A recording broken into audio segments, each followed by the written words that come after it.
coming for a splash.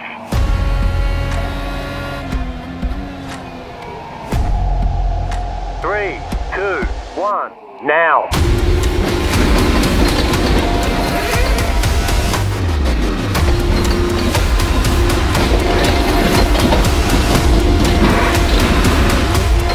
All clear, punch it. Great job, you did really well.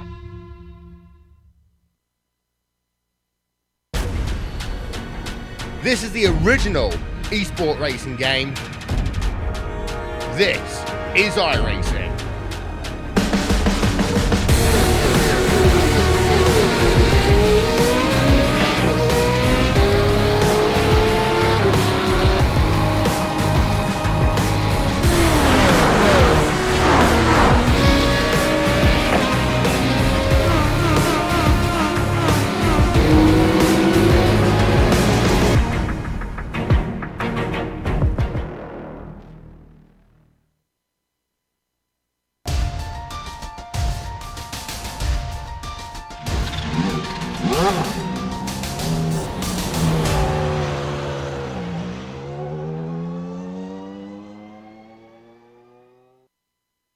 American oval racing is often seen as the realm of NASCAR, but it's easy to forget that before stock car racing became as wildly popular as it is now, open wheels were seen as the premier car on circle tracks.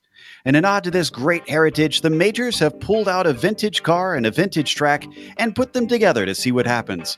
The Milwaukee Mile and the Lotus 49 bring back a flavor of times gone by as we get ready to watch the Tony Bettenhausen 200, and you'll see it all live here on the Global Sim Racing channel and the iRacing eSports Network. Hi, I'm Joe Peak, and with me in the booth tonight is Sean Crackers Ambrose. Next to him is our very own NASCAR Peak antifreeze driver, Christian Challoner. Behind the scenes is our director, the Dr. Amjad Yaman, and he's using cameras provided by Dougie Beard. Christian, when we talk about cookie cutter tracks today, it's odd to remember that flat ovals used to be much more the norm. Tell us about this place. Yeah, this is a really old school 1 mile track. It's got 9 1/4 degrees of banking, and we're doing 200 laps here tonight. It's a really, really difficult combination just to drive, so it'll definitely be a good race to watch with kind of how close the field is in here. I think we've got about half a second covers everybody right now. And we'll hand you over to the lap guide so you can see what it's like to get around here.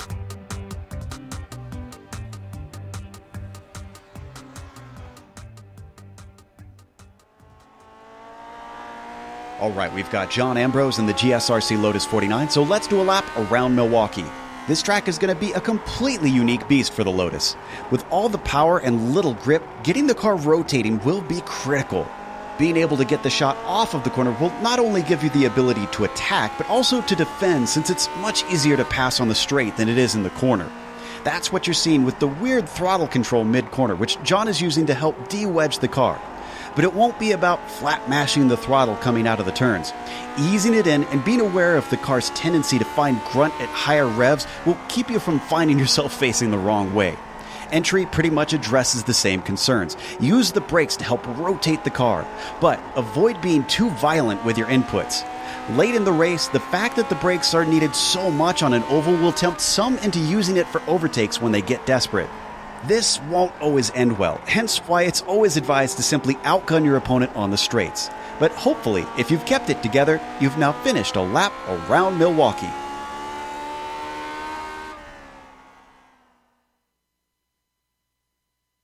You see a lap around an oval from the Lotus 49 driver's perspective. Not often you'll see that, but we've done it before here on GSRC, but we're looking forward to today especially.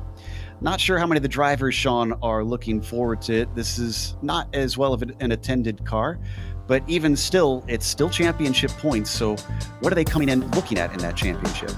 Not well attended, Joe. We cover it every Saturday here on GSRC.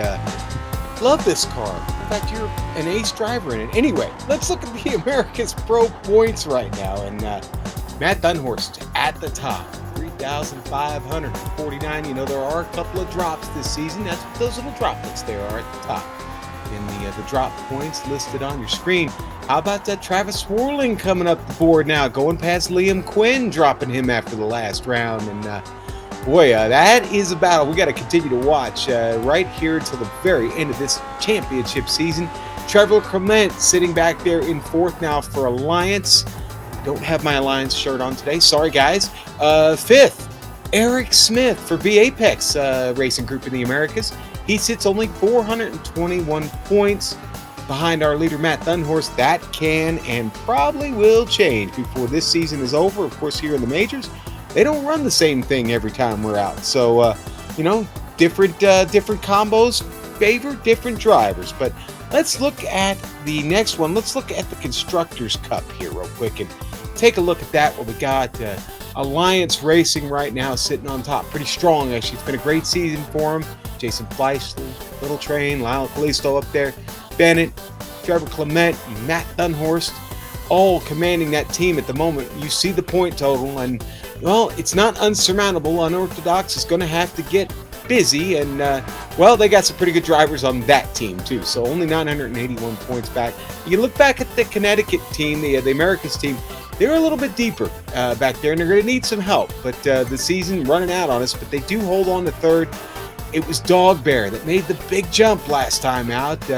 Wayne Hutchinson and the boys get the car and the team up into fourth.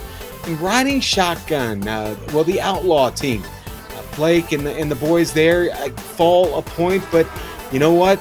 This could be the type of race that someone from that team could actually break through. Never count the riding shotgun boys and their Woody. They're out. Yeah, a little bit surprised that an oval round sent them down a position. Maybe they can redeem themselves today. Let's take a look at what today holds in store for the drivers as well with the race details. We are on round 12 out of 14, so it is coming down to the end of the season. If you want a championship or if you want a position in that championship, you got to start doing something. Car, as we mentioned, is the Lotus 49, and the setups are open out here. And with this not being an oval car, you might see some drivers and some teams getting creative. It's 200 laps, the obvious, with it being a 200-mile race and a mile racetrack. They do have an incident cap, though, 27 incidents, and you are disqualified. They also have a spare car, so if they do get some damage, it can be admittedly easy to do in the Lotus 49 because it's a pretty tricky car to race. You have it waiting there for you. As always, you're watching this on the iRacing eSports Network. Make sure and subscribe to the channel. All you got to do that is go to their YouTube page or just below this video on YouTube. You'll see a big red button that says subscribed if you haven't yet. Click that. You won't miss a moment here on IESN. Watching the drivers warm up currently. We are in the top split, the pro split out of 3, I believe they did today. Or did they have 2 on this one? Joe, It was 2, excuse me. They had 2. That's correct. No, I'm sorry. I take that back. They did have 3. There's a sportsman too. I thought I saw a third one. Yeah, but I wasn't sure if I confused it for a practice session. So at least we've got a decent amount of attendance, it seems. But Christian, you managed to go out and do something very few have done thus far. In fact, you're one of only 2 who's managed to win a race. So looking at what the weather holds in store for us, you seem the best position to really tell how it's going to affect the drivers. Well, I think it kind of comes down to what sort of approach they're going to take. In the European race, I decided that I was going to try and do the entire race on a single set of tires and a single tank of gas, just because I noticed the tires don't really fall off. As the car gets lighter, you gain some pace anyway, and track position is worth a lot more than you would think, actually. It's really, really hard to pull a pass off in these cars. You got to be, like, insanely brave going into the corners to actually pull a pass for position. So it will be interesting to see if anybody's kind of cutting it in half. I do feel like the track gets a bit faster towards the end of the race. But realistically, if we do see any fall-off happening, I've got to be honest and say I don't really think it's going to be the cars falling off. I think it's going to be people getting tired. Yeah, how much did you sweat? I'm curious. I'd say, yeah, it was concentrating a lot. There wasn't a dull moment for sure. As we watch Steve Driscoll work his way around, the top 2 really the ones we need to watch out for because they seem to be faring pretty well in these cars, which is good news for the championship story. Thunhorst and Warling are up in the top 5, both of them here in the warm-up. We'll see how they go over race pace, though, because one lap doesn't always reflect how you are over the long term. Just about 5 minutes left before we'll find out how that squares out. Sean, it's been an incredible depth and variety of cars, and we've worked with you. Granted, you've worked more as a director than as a commentator on those Lotus 49 broadcasts, so you've had plenty of experience watching these things around the track as well. But this is completely new territory in terms of putting these cars on a different type of oval and watching it work its way around. So what are you expecting? Well, first, I think we should lobby iRacing to put this on the Lotus 49 schedule. I would love to be able to get that in one of these seasons. Maybe season 1, 2020. We'll see. Joe, honestly, man, I got to tell you, just my limited amount of testing here on the track. Christian could probably back me up on this, but your wheel input, being able to feather and burp that throttle are really essential. The work that Christian talked about, the sweat, really comes from that. And going back to what he said about, fearing that drivers will fall off to the end, that's exactly what you're dealing with on this car. I mean, mechanical grip, very, very important. You don't want to miss the set, but at the same time, you've got this. I compare this to like Darlington. This combo, much like a cup car at Darlington, you better be one hell of a driver. And I mean, again, this is a wheelman track. What back in NASCAR we always called wheelman. This is it, man. I mean, because that's what you're doing the whole race. You're our Finnish friends. I talked about this in the pre-race. Our Finnish friends would love this combo because I think maybe we'll see that Finnish flick from these guys a few times today. It's like ice out there. It really is. I mean, you're skating and your ability or inability to kind of drift that car a little bit are going to be, I think, key to surviving this thing. Now, I do expect the cars to probably single out, and maybe, like Christian said, it's going to be an awful hard to pull off a pass, but, the whole hashtag send it thing, this not probably the place you want to do that because it's probably not going to end well for you if you start driving like that. We got a deep field, great SOF, the strength of field here tonight. These guys have all run together pretty well in the past, so we'll see a lot of competition out there, hot track, but I am going back to Christian. I am interested how the strategy is going to play out because I was surprised at his, to be honest with you, and obviously, winning the European majors in this car, this track, I tend to lean towards, hey, that wasn't a bad strategy. I'm a fan, so we'll see what happens. Yeah, obviously worked for Christian, but Christian, you talked about the track position being so important. And that brings up the length of this track, which is only 1 mile, not really the longest of ovals. So lap traffic could come into play, not really just in trying to pass them, but also in staying on that lead lap because they've gone old school with this. There's no lucky dog, just like they didn't have back when IndyCar was racing at the mile in the 60s. I mean, yeah, that was kind of the one of the things that I knew about kind of pre-race, and that was why I kind of got fixated on, and it's going to sound really bad, I got fixated on trying to put everybody a lap down. But the reason I was trying to do that is because I knew that if I could do it, then there was no coming back for them if a yellow came out. And it was the way of, for me, making the race as boring as possible, because then I knew I would be safe. I knew that there'd be no yellow, there'd be no late race restart that I could make a mistake on and it would really hurt me, and that's where I'm not really a big fan of this idea of having the pit in the middle, because if you have to pit, you're gonna lose about a full lap, and if then a yellow comes out, you've lost everything. You can't come back. There's no way of you doing it. So the safe option is definitely to start the race with as much fuel as you need to get to the end. The tires, they don't fall off at all. I just feel like it's the way to go. Initially, I wasn't sure because you do give up about a tenth and a half compared with a half fuel setup, but there's just so much risk in having a pit. You're shuffling yourself back in the pack. You're gonna have to pass guys. If you want a nice run to some good points, I think you start with enough fuel to get to the end. Really going to be just incredibly specific to this race in so many ways. We're not going to see much like this elsewhere in the season, which I guess is fitting for the majors with the way they run so many different cars on so many different types of tracks. as we got about 10 seconds left here in the warm-up. It is still Clement leading the timing sheets in the warm-up. Callisto in second out there. Thunhorst, our points leader, is in third. Curiously, Blake Reynolds is not been leading the championship for a while, if at all this season. I'll have to double check if he has topped the points at any point this season.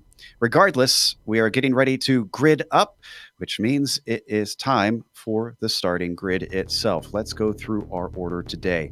Steve Driscoll on the pole with Travis Warling on the pole with Matthew Thunhorst starting in second. Steve Driscoll will be starting in third. It's Trevor Clement who will be P4, followed by Eric Smith, one of our top 5 in the points, starting in fifth. Lionel Callisto, Little Train, starts 6th today. Jason Fleishley will be P7 at the drop of the green for his Alliance team. Wade Hayes will be 8th. Liam Quinn, the IndyCar master, can he do it in old school machinery, will be starting 9th. And Daniel Johnson will round out the top 10. Sean? Yeah, we got Kevin Hill in his Lotus 49, number 52. He'll start 11th. Ryan Steele starting 12th today. Bob, let's keep it on the pizza, buddy. Bob Beltrami, the Californian, starting 13th in this one. Ross Banfield, the 777, starting 14th. Ray Partridge on row 8 there with Brian Bennett in the number 71. Good luck, Brian. And then we go to row 9. Going to be Brian McGreevy and old Dick Mueller there. And then another Northwest driver right behind Dick there, starting on row 10.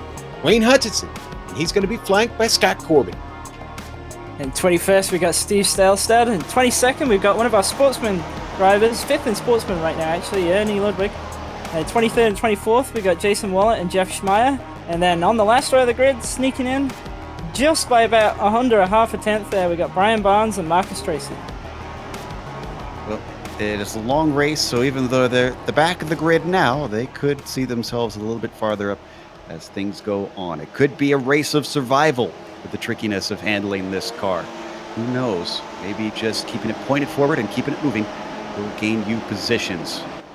Around 3 and 4. The pace car getting ready to peel in and release Travis Warling for 200 laps here around the Milwaukee Mile. Mustang pace car is in. Travis backs him up, but then he immediately gets on the throttle. Green flag is out here for round 12 in the majors.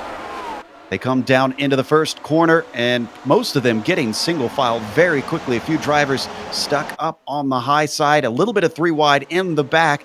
Otherwise, it's a pretty clean first and second set of corners, Sean. Yes, it is. And honestly, Brian Bennett struggling a little bit, it seems like, with the connection here in the start. Wow, he ran right up on Banfield there, had to back out of it. He's got Bob Beltrami right below him. That's the part of the field that starts dropping back off the start there, Joe. Someone up front going all the way to the inside. I think that's Eric Smith. Looks like Trevor Clement. Actually, no, that was Clement that went to the inside. It was Eric Smith to the outside. So Trevor going a little bit defensive there into the corner. Everybody getting strung out, mostly single file now here on the second lap, settling into this race. We have to go all the way back to 19th before we start to get some side-by-side action. Dick Mueller losing out to Scott Corbin, starts to pull away from him. Yeah, just up in front of that one car that I saw drop back right off the start was Ryan Steele. I don't know if he fell asleep at the start or if he decided to just fade back a bit. But, Joe, as I say that, it does look like everybody's starting to kind of get in a line. Corbin making a run on Wayne Hutchinson, though. Yeah, that's right. Actually, I'm sorry. It was Dick Mueller making a run on Hutchinson. Just in front of them, I think there was a little bit of contact, nose to tail, between Hutchison and Steele. They come out the other side, thankfully. You see a little side-by-side action in front of them. That's Brian Bennett being attacked by Ray Partridge, but Partridge can't get it done. Did you see much of the bottom line starting to go away, or was it just basically hug the inside, Christian, as we take a look at the lead being challenged? He nearly got him. He's going to have good drive on the exit, though. I think he's... I mean, the inside is so powerful that the top side, there's really nothing there in this car. There's no downforce to help you. And this is 2 wide for second now. Yeah, Driscoll kind of sent it there. It's Warling who's stuck on the high side. Trevor Clement down there in fourth, also looking to get involved, maybe make it 3 wide early in the race. That seems a little bit gutsy. I was thinking, surely not. Steve Driscoll still fighting to retain that second place over Warling, still up high, stuck on the outer lane. We've seen this before, Sean, every Saturday night. It's looking a little bit like our local short track with the bootleg series. It's where bootleggish. Yes. Yeah. It's looking bootleggish right now. I didn't see JR in the field, though. That would have been cool if he could have shown up for this one. Clement looks like maybe he can get this done over Warling. Oh, and in fact, Warling now dropping like a rock here, Christian. In fact, gets awful close to the wall on the exit. He's down to 6th already. Yeah, it looked like he was really trying to hold on. Oh, we got... And it's a big one. That is Wade Hayes. Wow. 33 going for a tumble. Now that's something that they can't really do in these cars that they can do in the stock cars, is that side-to-side contact. And that was Jason Fleischle that got into him. Our buddy Jason there, he got in a little hot. Despite the cloud cover that we've been getting here at the start of the race, watching from Fleischle's perspective here, it's still not cooled down. It's still 106 degrees on the track's surface. And you know, Joe, we were talking about the car, of course, in the pre-race, and well, what doesn't the Lotus 49 do real well? Doesn't brake very well. Anything you know about, and Christian, I want your confirmation on this, but anything you know about a braking point in another car, you got to totally change that in the Lotus 49, don't you? Oh yeah, it's a total sledgehammer car. It doesn't slow down at all. And that right there, I mean, that's kind of the thing that you got to really respect about this car, is that it's not like anything else. And everybody's running really tight and they're doing a really good job with it, but you just can't touch at all, because somebody's not making it out of it if you do. Sledgehammer car. I'm going to borrow that one for the Lotus 49 broadcast. I just hope we don't have to contact Peter Gabriel about that. Maybe nobody knows who he is anymore. I don't know. We do have some takers down into the pits. Ryan Steele is in there. Wallet comes in. Marcus Tracy. And naturally, of course, Wade Hayes with his damage. He's trying to get, I would assume, his spare car. I wouldn't think, at least with the speeds we're seeing around here, Christian, the aerodynamics, they didn't count for a whole lot, did they, around here? They don't, but you do get a significant draft effect down the straights when you're following people, and that actually really surprised me, because I didn't think that would be there, but it really is. You do get quite a big pull if you're kind of, not if you're necessarily right behind someone, but maybe if you're about half a second back. They do tow you down the straight quite nicely, and that really did surprise me. Maybe that'll help facilitate a couple passes here today, as we're waiting for the lights to turn off on our first caution. Not even 10 laps into this 200-lap race. Thunhorst is your leader. Steve Driscoll now runs in second. Trevor Clement is in third. Your pole sitter, Travis Warling, due to some bad positioning that put him to the outside line, has fallen all the way down into 6th position. This restart could be the time that he needs to get aggressive to get some of those spots back. Joe, guess who's watching? Someone that has a little bit of experience in this car, and he's got the day off tomorrow. Phil in and around the lake in the chat. Yeah. I'm glad to see some of the vintage regulars hopping in to watch some of this. Big hello to Phil. We've had him race with us plenty, not just in the Lotus 49, but also in the Camel Series. I believe the lights are off at this point, so we should be going green this time by. Waiting for that Mustang pace car to pull in to release Matthew Thunhorst.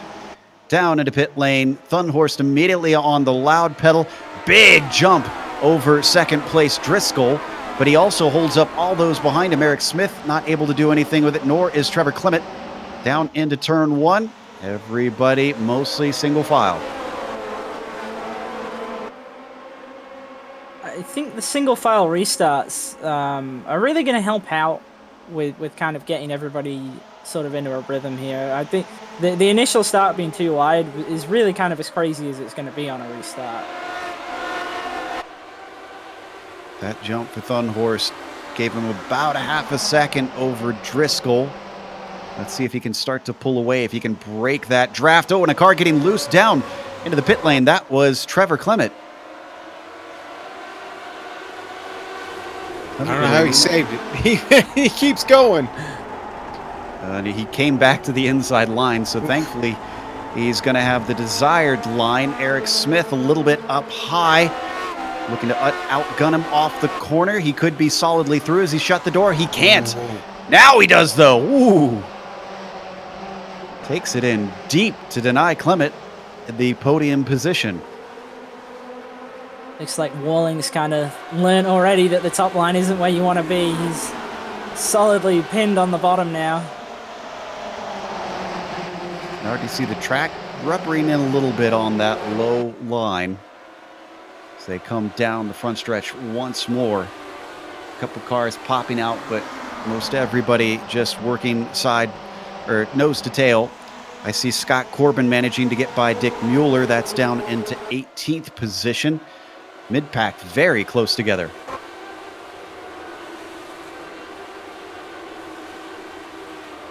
We did see long green flag runs at least once down in the Euro split that Christian ran. What did that do to the tires without any sort of relief to kind of help ease up on the car? It really doesn't do anything, if I'm honest. Like, sorry, we got a spin in the back. And that was Scott Corbin, actually. That was Corbin. Corbin and Brian Barnes also finds himself spinning, which he was behind the initial incident. Corbin got into the back of Brian McGreevy, you'll see. Did he check up or did he actually make contact? It was really, really close on my screen. Either the contact or the checkup sent him around. It's so easy to do that, and the thing is that when you go into the corner, and if you're that close to somebody, you just carry a little bit more speed than they do, and they like really pull. Like, I feel bad for Scott right there because there's not really much he can do. Like, he's pretty much committed to the accident when he hits the brake pedal. You know, like he's clearly not trying to do that, but with how the car is, once you press the pedal and you've picked the line, really, and there's nothing you can do, not at least until you get the corner exit. Yeah, and if you want this car to stop, you've really got to stab that pedal. I mean, boom, all the way to the bottom on that thing. And, well, like Christian was just saying, you know, either the contact or stabbing that pedal, one of them is going to get you around like that. But I think maybe he limited the damage there. Yeah, it looked kind of a bit of a lazy spin for both. Just a big loss of track position. And you know, with no NASCAR lucky dog here in this one, boy, staying on that lead lap is really premium, Joe. These drivers are going to have to get back out to stay on that lead lap. That's Ryan Steele, the car exiting his wallet once again, getting a little bit. Scott Corbin taking repairs. Marcus Tracy also coming back out on track. We do have one car already a lap down. That is Brian Barnes after his spin. He actually touched the suspension, so he should really hope that he didn't damage that around a track that will require it to really be in pristine condition. Taking a look at our championship situation, pretty easy to figure out that Thunhorst is going to continue to pull away on points. We talked about Warling, who was on the pole. He's gotten back up to 5th place, but he's going to have to really start climbing if he wants to make inroads on our points leader. Eric Smith being in 5th in the points. He's going to gain some if he manages to finish on the podium currently, but it's still a long race to go. We're not even a 10th of the way through. Yeah, I definitely don't think you can write Warling off. I remember last year when we ran the Silver Crown race at Phoenix, Warling wasn't particularly strong in the first half of the race, and then suddenly out of nowhere he just appeared in the second half. So this to me feels like the equivalent of that race for this year. So I expect him to come back, and I expect him to be there at the end. Let's see if he can start to make a little bit of moves in the middle of the pack to get higher than that top 5, because we're getting the green flag once again. And once again, our leader Thunhorst with a decent jump. Driscoll follows suit. Eric Smith down in third behind him. Close checkup between Clement and Warling as they get it going through 1 and 2. In fact, that caused Warling to lose a lot of momentum off the corner. Lionel Callisto takes a little bit of a peek, can't do anything with it. Way wide, way high, up on the line for Eric Smith. That opens the door, overshot the corner by a mile, and Trevor Clement's going to walk through the door. Where is he? He's trying to get the job done. Eric Smith stays high for him. Falls back behind and is going to lose one more position. Is now Travis Warling trying to fight his way through. He's got the desired low line into 3. Still being fought. Look at him fall back though now. Eric Smith losing yet another one with Lionel Callisto sneaking through. Smith goes from 3rd to 6th since that restart. And Fleisch's sitting back there sizing it up, Joe. Go, Christian. I was just going to say, I was actually a little surprised that Eric wasn't able to sneak into that gap in 4th, and by not being able to do that, he lost another 2 spots. So it's really a premium to be on that bottom line, and if you do get shuffled or if you overshoot the corner, you have to get back there as soon as you can. Back onto the front stretch once again to tick off another lap. Matthew Thunhorst leading the way with, we got a car with a problem. What's going on with Banfield here? Why is he into the pits? It definitely looked an intentional pit. I'm just wondering why. He's going to lose a lap here. Kind of going back looking at that last lap. I don't think he made any contact or anything. No, everything was clean. It was a very quick stop. It could have been some sort of penalty. I'm not sure what would give him just that quick stop and go. Meanwhile, we got a battle for 11th position. 10th position is Brian Bennett fighting off Johnson. Johnson sneaks back into line. He's learning exactly what you were talking about there, Christian. Knew he needs to get right back down as soon as he sees it doesn't work. Yeah, Dan's a very, very cautious driver, but he also he knows what he needs to do, you know? So I'm sort of pulling for him to run well here today. We got some confirmation. It was a jumped start for Ross Banfield. He overtook on the inside line before the start-finish line, so hence why he had to come in for the stop and go. Wayne Hutchison on the high side of Dick Mueller down in 15th position. Mueller going to look to try and get a little bit farther to the inside. He is all the way past if he wants it. If he wants to track out Wayne Hutchison, looking to power off the corner and deny him that opportunity, but it's not meant to be. Hutchison falls to 16th. Meyer taking a peek down into 1 and 2. 2 cars to his high side. Gonna be able to get it done, but certainly if you leave the door open, expect people to go there. This is all happening just in front of Brian Barnes, our only car a lap down. Is trying to do work to see if he can get onto the lead lap once again, but overtaking our leaders will be a lot harder than coming up through the mid-pack here. Yeah, you're going to have to make this up the old-fashioned way, Joe. You got to earn it. Already through an 8th of the race.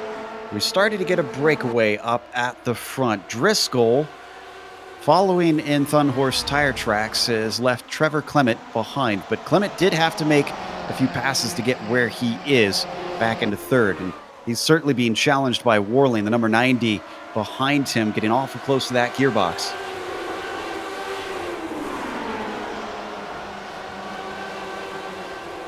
Oh, and wow, he gets close. He is not afraid to ride right up behind him. Just back there, you can see that is Lionel Callisto and Eric Smith. Smith to the inside, ducking the number 32, trying to take the apex away, and I think he might have it. I think so, Joe. Watch out. Here comes Liam.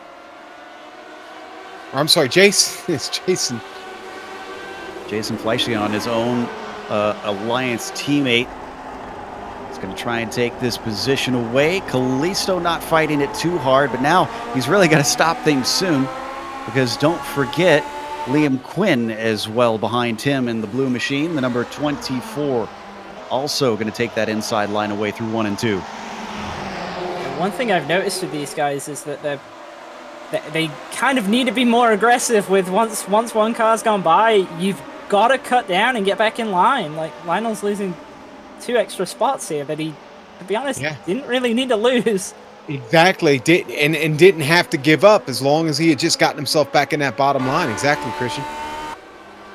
Looks like he's about to get Liam back, though. Liam went pretty high, but he's actually managed to keep the spot and get it done.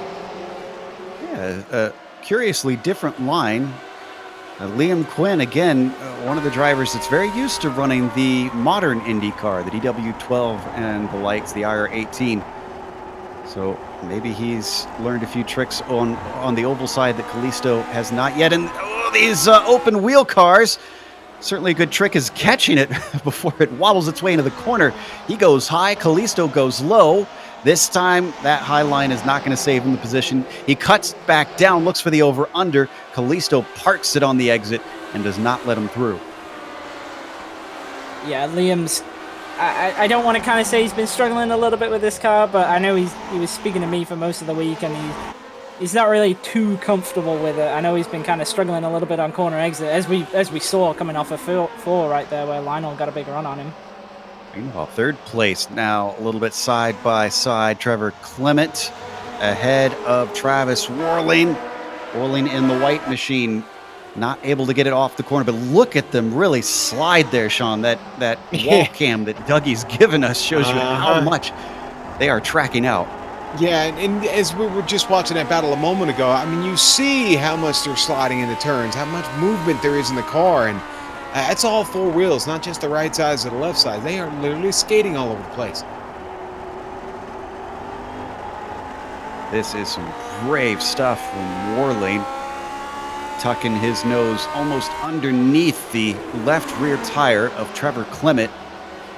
Can't really get the car loose aerodynamically with these things, but you can make someone nervous, that's for sure.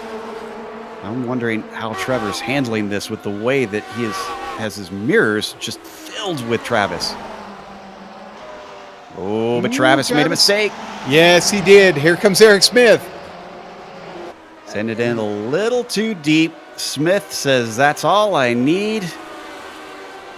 Tosses him a goodbye. No, he doesn't. Here comes Travis Warling back at him. They come together. And Warling into the wall. Caution is out. Hard hit. And he's going to get another one. Yeah, that was that Bob? That was Bob, yeah. Oh, jeez. And that really destroyed Bob's car, too. Ugh. Yeah, it's definitely going to be a fast repair for both. Bob was on the binders, but again, this is the Lotus 49. You could only get on him so much, man. There's the contact. That's right rear to basically the left front. Warling's in big trouble here. He's really struggling to get the car up to speed. It's crabbing badly. He's just trying to get in to get the spare car and not go a lap down. Right now, the pace car is actually just behind him. I don't think he can even get down the pit lane at speed. We're watching the onboard to see his perspective. This is horrible news for our championship contender. 2nd in the points right now. He is so close to getting to his stall, but he's not going to make it in time. That pace car goes by, and he even misses his stall on top of it. Well, no big surprise there. I mean, a handful coming down the pit lane. Feel bad for Bob. I totally feel for him after some time in this car. You're on the brakes. You feel like you're going to stop, but it won't stop. It just keeps going until it gets to a point. And obviously, he is going to take his spare car and lose that spot on the pit lane. Yeah, that kind of comes back to what I was saying about once you've sort of selected your line for the corner, you've got what you've got. You know, I mean, Bob kind of just ended up in his door in the middle of the corner, but I think Bob committed to his line long before he ever saw that Travis was there. We were talking about the drivers up at the top in the points positions in the Drivers Championship and where they sit. Well, let's look at some of the other championships. Sean, I understand that you've got a few of them are lined up and ready to go here. Yeah, why don't we look at the Sportsman Championship, the American Sportsman Championship right now. There's Kyle Murphy sitting at the top. Now, it's a slim lead, Joe, because the Northwind Puffin Racing Team and Sam Scott are just behind him with only 25 points back. Now, there has been a lot of movement in the American Sportsman Championship here for at least the last couple of rounds. Now, Peter Hebron for Northwind Puffin Racing also is 105 points back, but he is being closely followed by Mark Redeker for Dog Bear White. And, well, Rob Powers has picked up a spot and is in this top 5 now for Kinetic America Sport, just in 118 points back.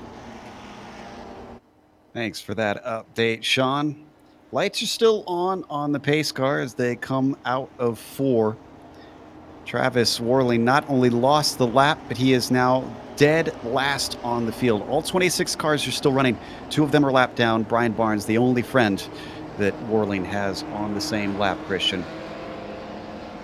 Yeah, and that was huge that he lost that lap right there, because it's going to be so hard for him to get back up through the field. And I mean, I feel like he's got the pace to do it, but as we kind of saw right before that incident, it's so hard to pass, and especially the guys at the front that if he does get there, which I'm really confident he will, to be honest, they're not going to want to let him go, because they know that if he gets back on the lead lap, he's absolutely a threat for the race win. So we could see some unique driving. We're used to more modern rules, obviously, where you can be a little bit polite and don't want to fight too hard in some situations. But yeah, I think you're right. I think we'll see drivers with the lights now off on the pace car working and fighting tooth and nail to keep someone down if they can. Pace car is in. Thunhorst is off. Green flag is out. Steve Driscoll follows in that second position. He's been sitting there nicely for a while. Now, he followed up behind Thunhorst, and they broke away from those behind them last time, Sean, which is a good sign for them, although it doesn't look like Driscoll is quite as strong on the restarts. Yeah, it doesn't. Certainly not after that one. Thunhorst, again, kind of ruled the start and or the restart and is taking advantage of that right now. I think if I'm Driscoll, I'm seeing Trevor Clement back there, and I'm hoping he doesn't get any closer at this point. I'm going to have to try and break away from him and get back to working on Matt. That's a good point. I think this is the first restart that Clement in recent times has been back up to that 3rd place. So he could start to pull away. He's got Eric Smith down behind him, and he certainly is looking good right now in these first couple laps, starting to stretch a slight gap back to Smith. It is a little over 0.4 of a second to the number 32. The top 3 about equidistant apart. We're almost a quarter of the way through the race now. I like Fleischli's pace right now, Joe. I think he's figuring something out back there. He's picked up a couple of spots in this race, and honestly, the car, I'm riding on board, and the car looking pretty stable at the moment. Well, we ride on board with Fleischli as well. Watching them head down into the corner, and you can really tell when someone starts to drift up. In this case, it's Clement who goes out of the line. Eric Smith sniffs something, comes down to the inside. But look at how deep Trevor takes it in, maybe a little bit too deep. In fact, he is way off there. He tries to cut back down and get back in the line, and he does. So he's going to stop any more passes from here as Eric Smith is now back onto the podium. Seeing something here, Joe. 3 Alliance cars occupying our screen right now. That's a good point. Yeah. It's a 111 of Clement, the 77 of Fleischli, and the 2 of Callisto. And among that trio, you've got 2 champions in this series, so he is in good company. And, of course, that team, your 2017 Majors Team Championship. I believe they're the only team to have won the team championship, correct? I believe you are right. I mean, I've got the shirt to prove it, so I want to preface that, though. I want to say I was not driving on that team. It was a very nice gift from Jason. Yes. I certainly appreciate it. It was my first skinny shirt. That was sent to a couple of the members of GSRC Alliance, obviously just being friendly and sending us some swag as a thank you for our coverage. We ride on board with Thunhorst, our leader looking about 3/10 back down the road. That's Steve Driscoll. And it's the same story as we saw last time. Driscoll and Thunhorst seem the easiest to run away from the rest of the group. No one else able to keep pace.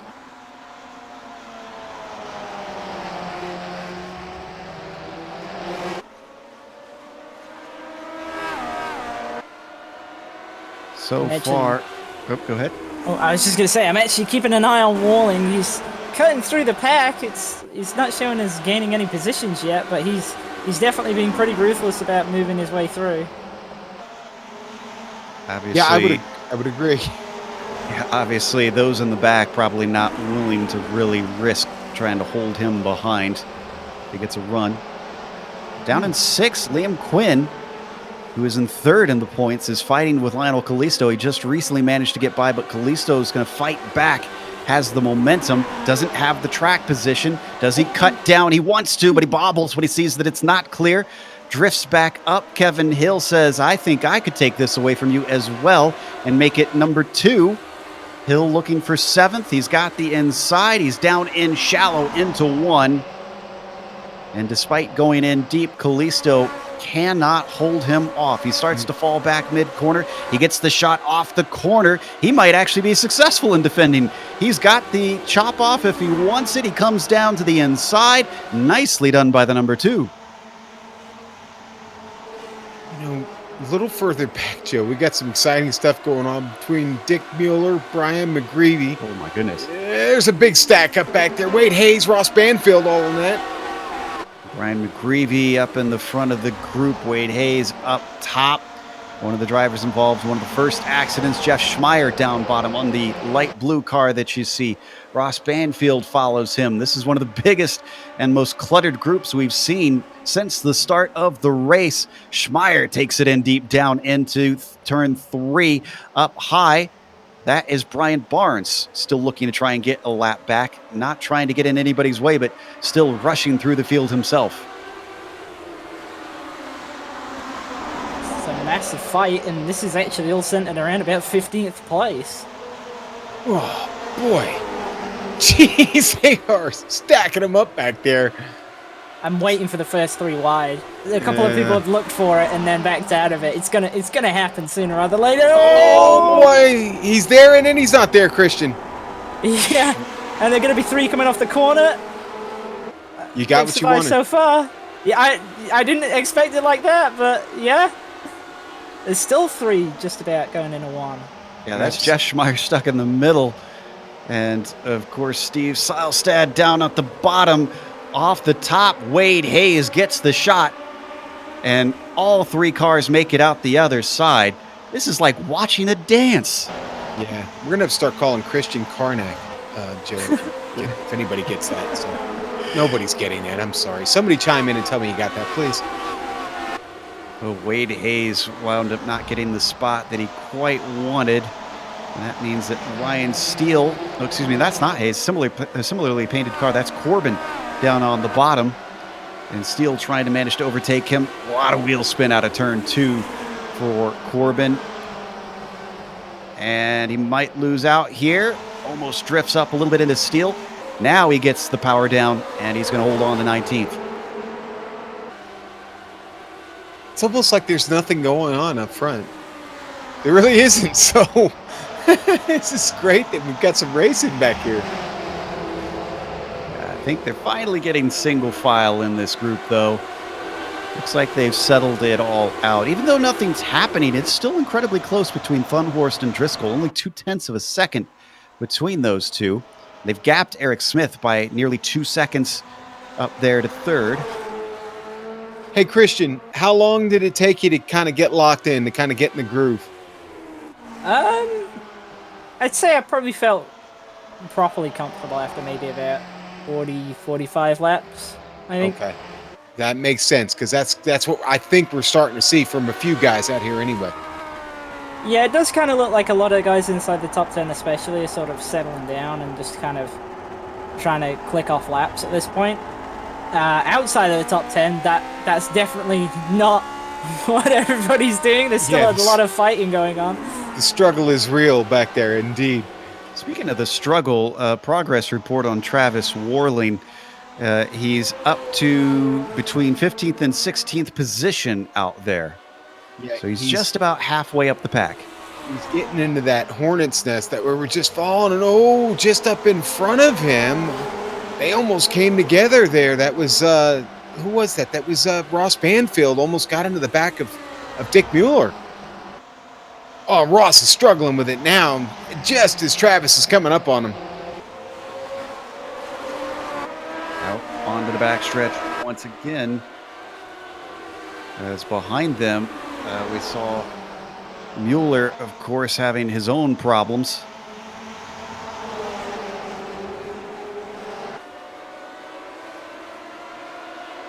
Banfield with another threat. Travis Warling this time trying to get a lap back. Thinks better of it.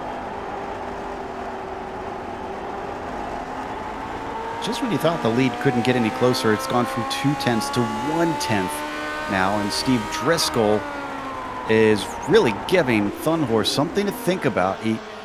I don't know if he actually wants to attempt to pass at this point in the race, if he wants to wait, or if he needs to take any opportunity he can get.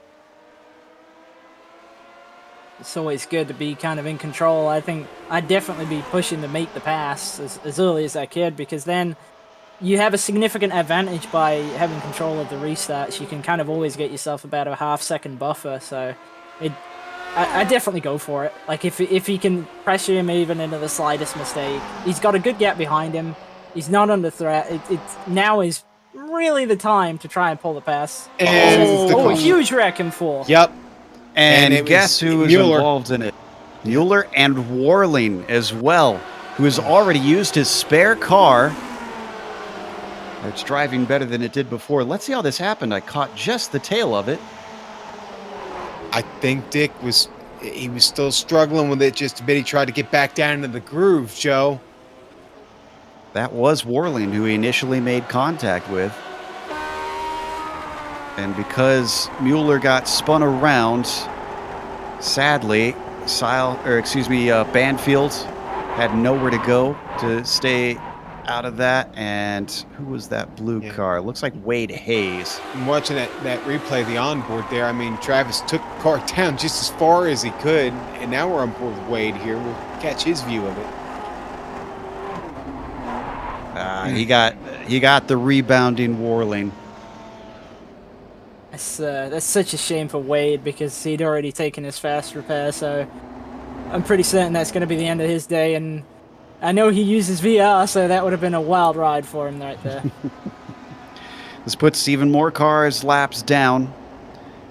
Wade Hayes, one of them. Getting a little bit of chat from the stewards.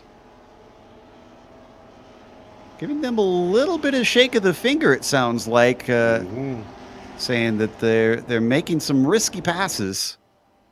Nobody's been slapped on the wrist yet, but not something that you want to hear when the stewards start talking to you about how you're driving. Let's see, I think we got another points graphic that we can use. Sean, what's next up on the list? Let's talk about the America's Legends drivers. And well, what do you have to do to qualify to be a legend? Well, you got to be old. So, and I'm qualified to speak on old. So I thought it was anyway. 3 miracles. Oh wait, I'm thinking of Saints. Sorry. Yeah, that. You see Brian Bennett there for Alliance on top right now, and Brian's having a great race. Actually, he's up 7 spots. So as long as he can finish out the way he started here so far, he might be in command of that going out. But Barnes back there for Dogberry Red, 133 points back. And then Bob Beltrami, who's obviously had his trouble already. It's a slew of Dogbear Red drivers right there in the middle of the top 5. And you got Wayne Hutchinson back there. And then Brian McGreevy for Unorthodox has got himself up into 5th. But Joe, look how close those points are amongst the bottom 3 there. They are going to have a fight to the end of this season. And, actually 6th isn't that far behind either. So that Legends Championship is definitely one to keep an eye on. I'm wondering where some of them are. Hutchison currently sits in 12th, and Beltrami is in 17th. So with those close points between those two, they want to They want to be ahead of the other regardless, I'm sure. Well, Bob's managed to stay on the lead lap after getting caught up in that. It was the first Exactly. caution, I think, right? Yeah. Yeah, he's First still or on the lead second? lap. Yeah. We only have 4 cars a lap down or more. In fact, now we've got cars multiple laps down. Hayes, Warling, and Mueller are in taking repairs. Lights are off on the pace car, and Christian will get going next time by. Yeah, I have a feeling that Warling is now done. He's not moving from his pit box. He's 4 down.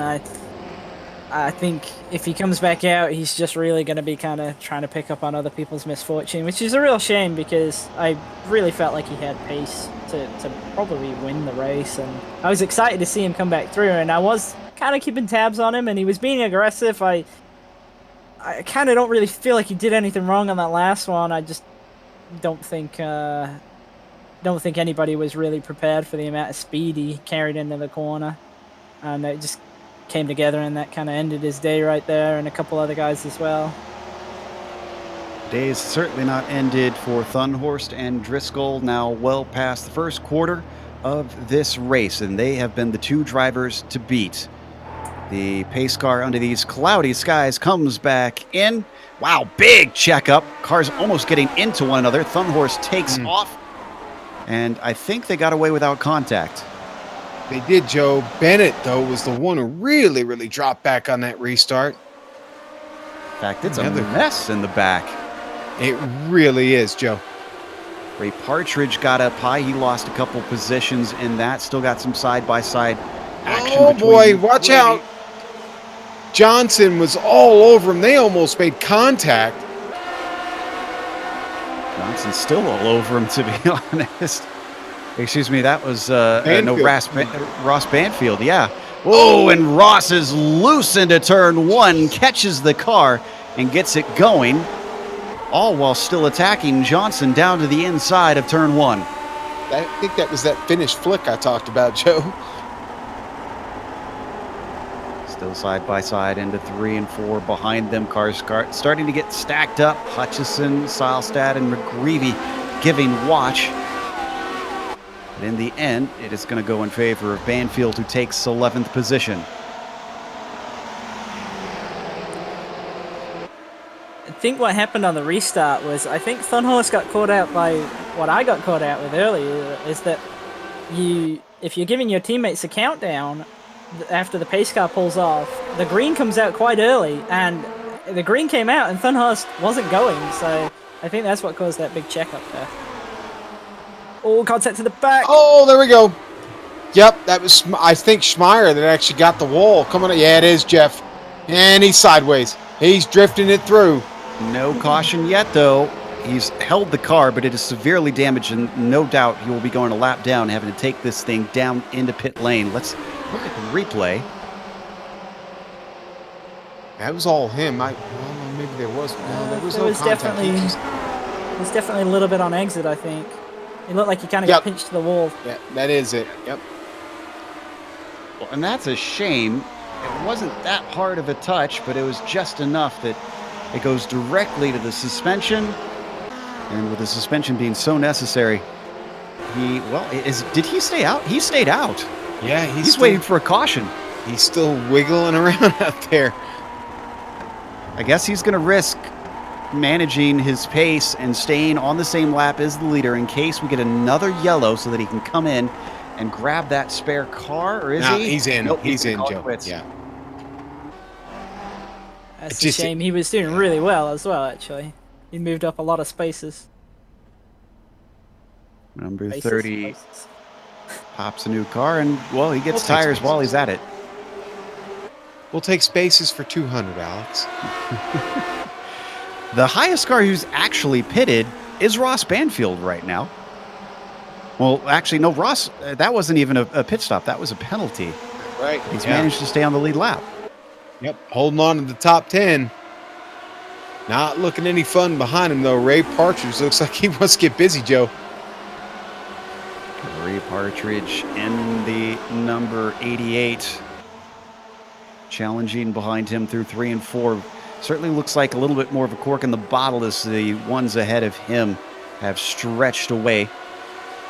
Not just the cartridge back there, but Daniel Johnson you see in the 474 close behind. Right on board with him now.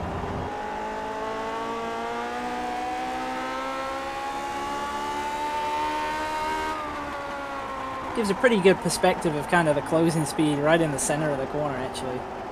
And you can see how it can catch people out quite easily. You just end up carrying a bit more in than they do, and all of a sudden you're right on their gearbox in the center of the corner. And if you panic a little bit and you maybe try and drag the brake a bit more, that's when things can really go bad. Sean, that onboard just was such a stark contrast from what we saw earlier with the other Lotus on the service, the 79, where we saw nearly no suspension travel. And then you get into this thing, and wow, was it moving. Yeah, in fact, George Osvaldo is out there from Lionheart, from the Retro Series and the IndyCar Series, and I'm sure he could attest to that. That Lotus 79 is a rigid beast, man. Not the 49. You see that travel, and you just go, man, that thing is... yet, it even with all that travel, it's still damn near impossible to control the thing. It's twitchy. Yeah, it's twitchy, yes. So we ride on the gearbox of our leader there. That was Driscoll following him, still in second, pulling a similar trick to what we saw before, pulling away. Not as far as what we've seen before, though. Eric Smith is holding on a little bit better than what we saw with Clement. The varying paces of the different drivers and their setups are becoming more and more apparent. Driscoll looks like he's really trying to apply the pressure now. Hey, Christian, I wanted to ask you something. We were talking about getting lapped here and going a lap down. Did anybody get a lap back in the Euro race? I don't believe I allowed anybody to get a lap back. There was an opportunity at the end where I could have pitted, and I had one guy was asking me to. Oh, he got away with that. Was that Smith into the wall that we saw? That was. He just about climbed it. Speaking of the bootleg series, that looked pretty similar to the modifieds. Yes, it did. Oh, just glanced wow, he got away with that. Jeez. And he's still rolling, still looking good.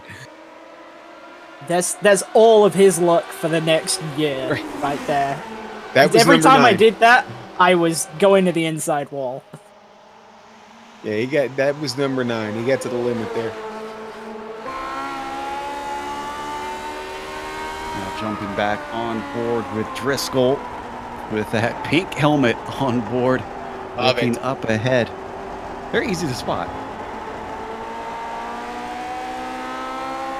Different lines coming off of 2 between them, a little bit more shallow for the 51 versus our leader, the 98, taking it all the way out to the wall. Little known fact, Joe. Pink, who is what? My favorite color. Oh, who is that that's off? Dick Mueller. Well, Dick's had his share of problems. He's several laps down, and it looks like he's got more problems now. It's the nose cone missing on that poor car. He tried to bring the car out after repairs to see what points he could salvage, and he tried to just simply stay off the racing line so that he didn't bring out the caution because it wasn't. He just took his spare, Joe. He just took his spare car. He hadn't used it previously. Car's fine. He's on his way back out. Well, that's got to be frustrating. I'm not sure if that was an accident or what. Oh, Eric Smith! Oh boy! Thunderhorst is well going a little bit wide at the same time that Driscoll is I was watching the same thing as you, Christian. He was thinking about trying something. They're going to go under the lap traffic of Mueller. It looked like there might have been a little bit of contact going into 1 the last time by, like just a tiny touch. That's exactly what I thought I had seen right there, Christian. Well, we always talk on the stock car side about moving somebody using the chrome horn. What about here in these open wheel cars? You can touch nose to tail just slightly. You got to be very brave to try that. if I see it happen and it gets like it pulls off without anybody going to the fence, I'll be really surprised. I'll be really impressed, but I'll be really surprised. I don't know how much Thunhorst will really think that Driscoll might potentially do that. He might have to watch his mirrors, though, just in case it comes down to the end of the race. This is the entire top 4 here, all within a second. Absolutely, and it's a second and a half back to the next one, Fleischle in 5th, so they're pretty much running in their own little pack. It's even just a little bit of pink on the nose as well of Driscoll's paint job. And for those who haven't watched the Lotus 49 series, interestingly, back in F1 at the time this car ran, they didn't run sponsor liveries, of course, yet. They ran national liveries, and there was a national color of pink. It was Egypt, and it was ran once. Who was that ran that in the Lotus 49, Joe? I'm trying to remember which driver that was that ran the Egypt paint scheme. It was, I can't remember now. Yeah, it was an American driver. I remember that. That's how we kind of came to first really talk about that. And the pink livery, big fan. On screen, that's Kevin Hill that we ride with. Liam Quinn under attack from him for 7th position. Quinn's going to give him space down at the apex. That might allow Hill to completely get by. He still doesn't have the pass done as they cross the start-finish line this time by down into turn 1. Is he braver on the brakes? Just a little bit, though Quinn certainly trying his best on that high line. It is not meant to be.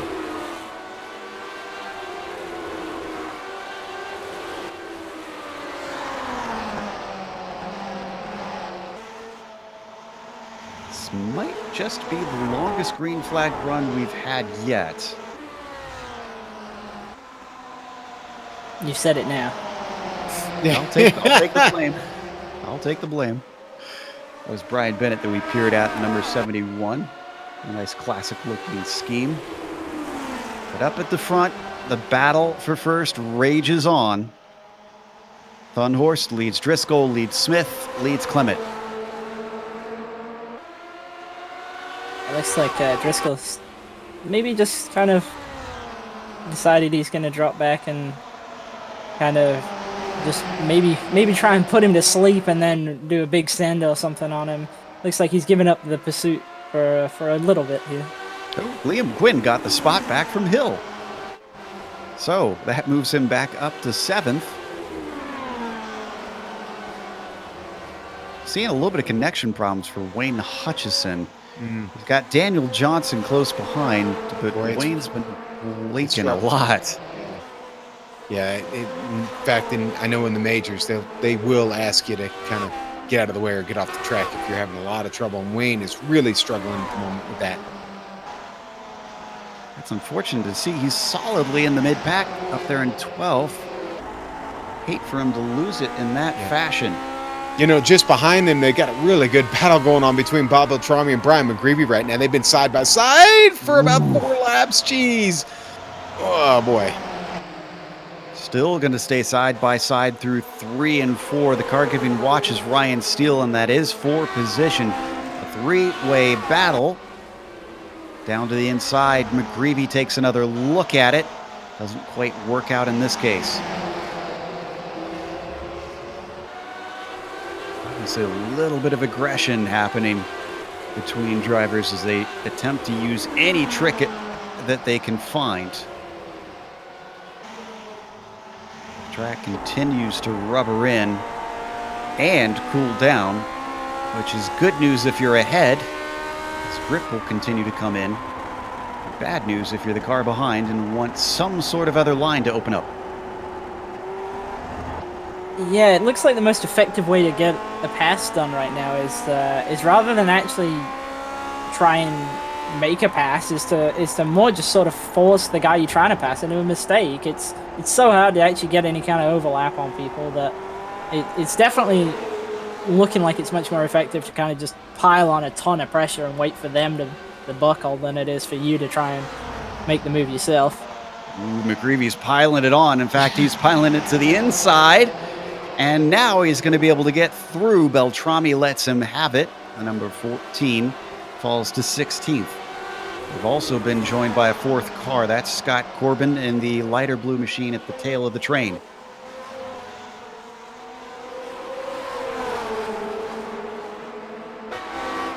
Starting to get a lot of situations like this, it looks like, Sean. I'm seeing packs or pairs out there. Yeah, indeed. And boy, Bob's going to, at the risk of losing another one here. He does. Yeah. That's Ryan Steele getting it. And Ryan's teammate is right behind Bob now, and Scott Corbin. So that bumps Ryan up to 16th. They're starting to lose touch with McGreevy ahead of them now that he's got clear track up in front. Appropriately, Ryan Steele's car is blue. Oh, as we got a challenge for the lead. For the first time, we've seen Driscoll manage to get side by side. That was through 3 and 4. He's still down to the inside as they come through 1 and 2 now. He's got it fully passed, and look at that heads-up driving from Thunhorst. Slams it down to the bottom line. I thought Eric Smith was going to try and take a bite out of the apple. As Thunhorst fights back. Wasn't going to let him have it that easily. He's given space, fair fighting from Driscoll, but he knows how to gun it off the corner. Oh, wow. Thunhorst, I am shocked that he found the grip on that low line. He's got it back. He really sent it into one right there. He's completely sideways as he got to the apex. Managed to get it pulled up, though. This is certainly lighting up Smith and Clement, though Clement falls back a little, maybe to give them some breathing room. Smith right on top of them as well, thinking that this battling could give him a chance to get up to the lead, potentially. We're just about to hit the halfway mark as well. Going by more lap traffic. Man, Eric is really struggling on that run right there. It's opening up here for Trevor Clement. Trevor's got the inside into 3 and 4. But Eric's going to take that one in deep. Rides the high line. We've seen Thunhorst manage to pull it off. I don't think we'll be able to see Smith manage to pull it off. He's still staying with him. Nose to nose down into the first corner. And eventually he's got to give up the ghost. Maybe not. He says, no, I do not. And now he's fully by Clement up to 3rd. It's a really nice pass there by Clement. And one thing I noticed in both of those fights right there is that the Alliance car is really, really good on corner exit. And that's what's making Thunhorst so hard to pass. Driscoll looks like he's got more corner speed, but every time Thunhorst is it's to his outside, he can't get enough momentum to have him cleared, or at least still be significantly side by side into the next corner. So watch our top two, Thunhorst and Driscoll, start to creep away from Clement and Smith, with those two battling for 3rd. The top two pretty much have the track to themselves now. 20 of our 26 starters are still on the lead lap. However, only 24 of them are running. Yeah, Wade Hayes, Travis Warling have both decided to park it, Joe, and they've parked it. They've both been in for over 20 minutes now. Actually, both look like they came in about the same time. I think they were involved in that second accident together. Right. Ooh, another look to the inside. Driscoll, but he backs out of it. We have got a battle on our hands.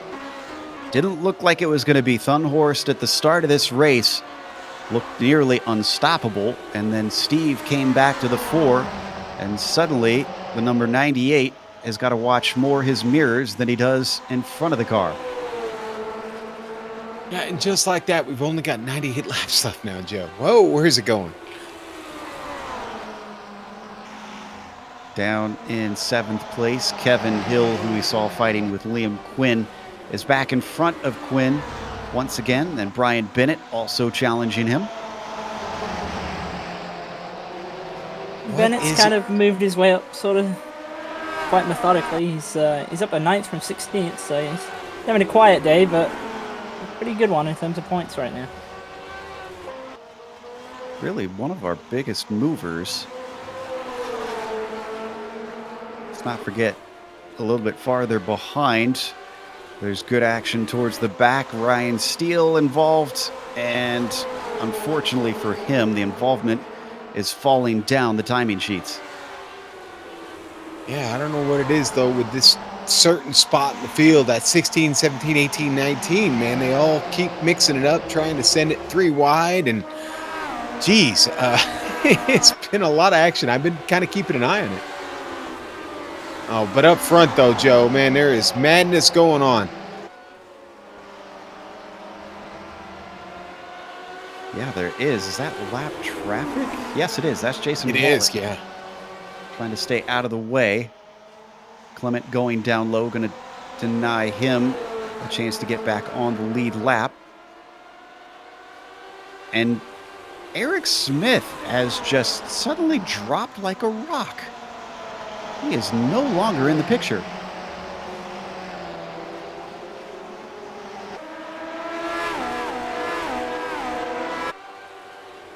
In fact, Smith may have to look behind himself because Jason Fleischle and Lionel Callisto, 2 teammates for Alliance, are back there, racing in 4th and 5th.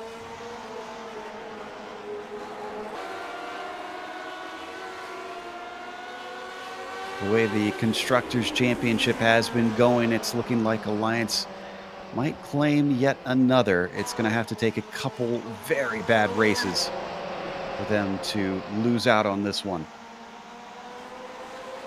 And Quinn and Hill still swapping positions back and forth. Probably the most we've seen positions swap back and forth anywhere in the field. Quinn up to 7th, Hill down to 8th. This has allowed Brian Bennett in his green number 71 to close.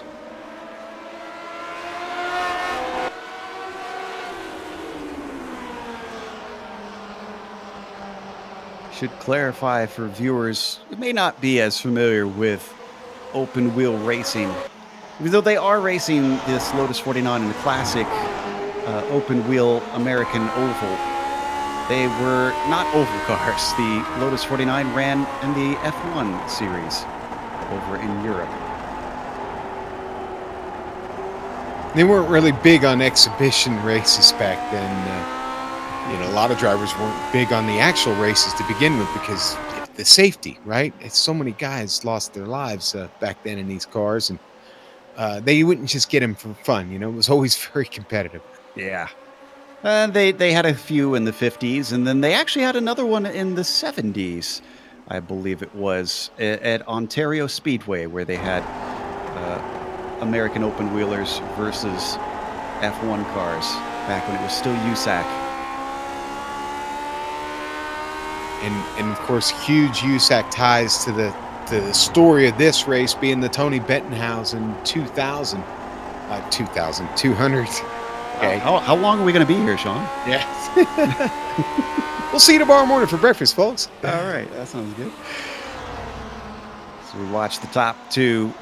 Now caught by Clement. He was dropped in the battle with Smith momentarily, but he's closed it in to about half a second up to Thunhorst and Driscoll.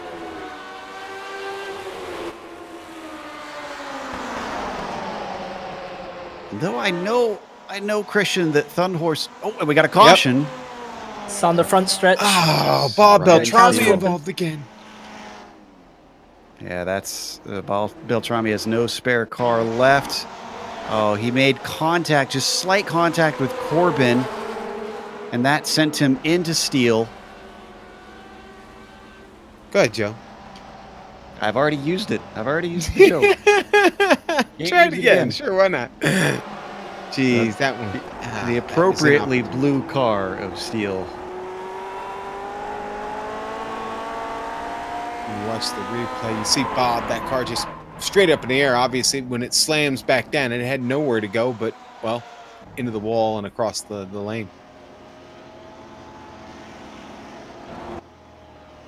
We've been going for quite a while. We're already halfway through this race, so we ourselves need to give our voices a rest. So we'll come back after a moment and bring you to green from this caution for round 12 of the majors. It is the Tony Bettenhausen 200 here at Milwaukee.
Welcome back to the Milwaukee Mile. That is both our points leader and our race leader on the screen. Number 98 of Matthew Thunhorst, the Alliance driver, has pretty much been leading since close to the drop of the green. He took it away from our pole sitter Travis Warling early, and with Warling since having dramatic problems, there's been few who could challenge him. The main one is Steve Driscoll. Let's see if he can challenge him here as we come back to green on lap 112. Thunhorst gets a good jump over Driscoll.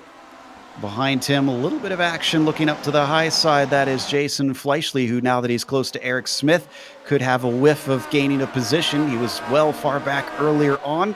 They've been bunched back together, and we are on yet again.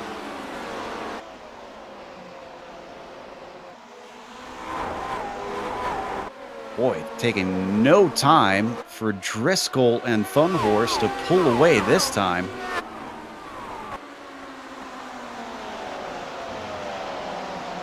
Absolutely dropping the field. Clement, though, seems to be under threat from Eric Smith. And that time we had, as we said, the longest green flag run, Christian, that we've had thus far. This starts to make me wonder that if Smith's good at the start of his stint, but not necessarily good at the end of it. Yeah, I was just thinking, it looks like it takes Trevor just a little bit longer to kind of find his rhythm. And like he's just slipped back just a little bit here, and now he's really under threat for this third place. Clement doing what he can to try and keep Smith back, but as they come down into turn 3, onto the brakes, he heads much deeper into the corner than does Smith. In fact, Smith had Jason Fleischle looking up high, seeing if there's an opening. No such luck.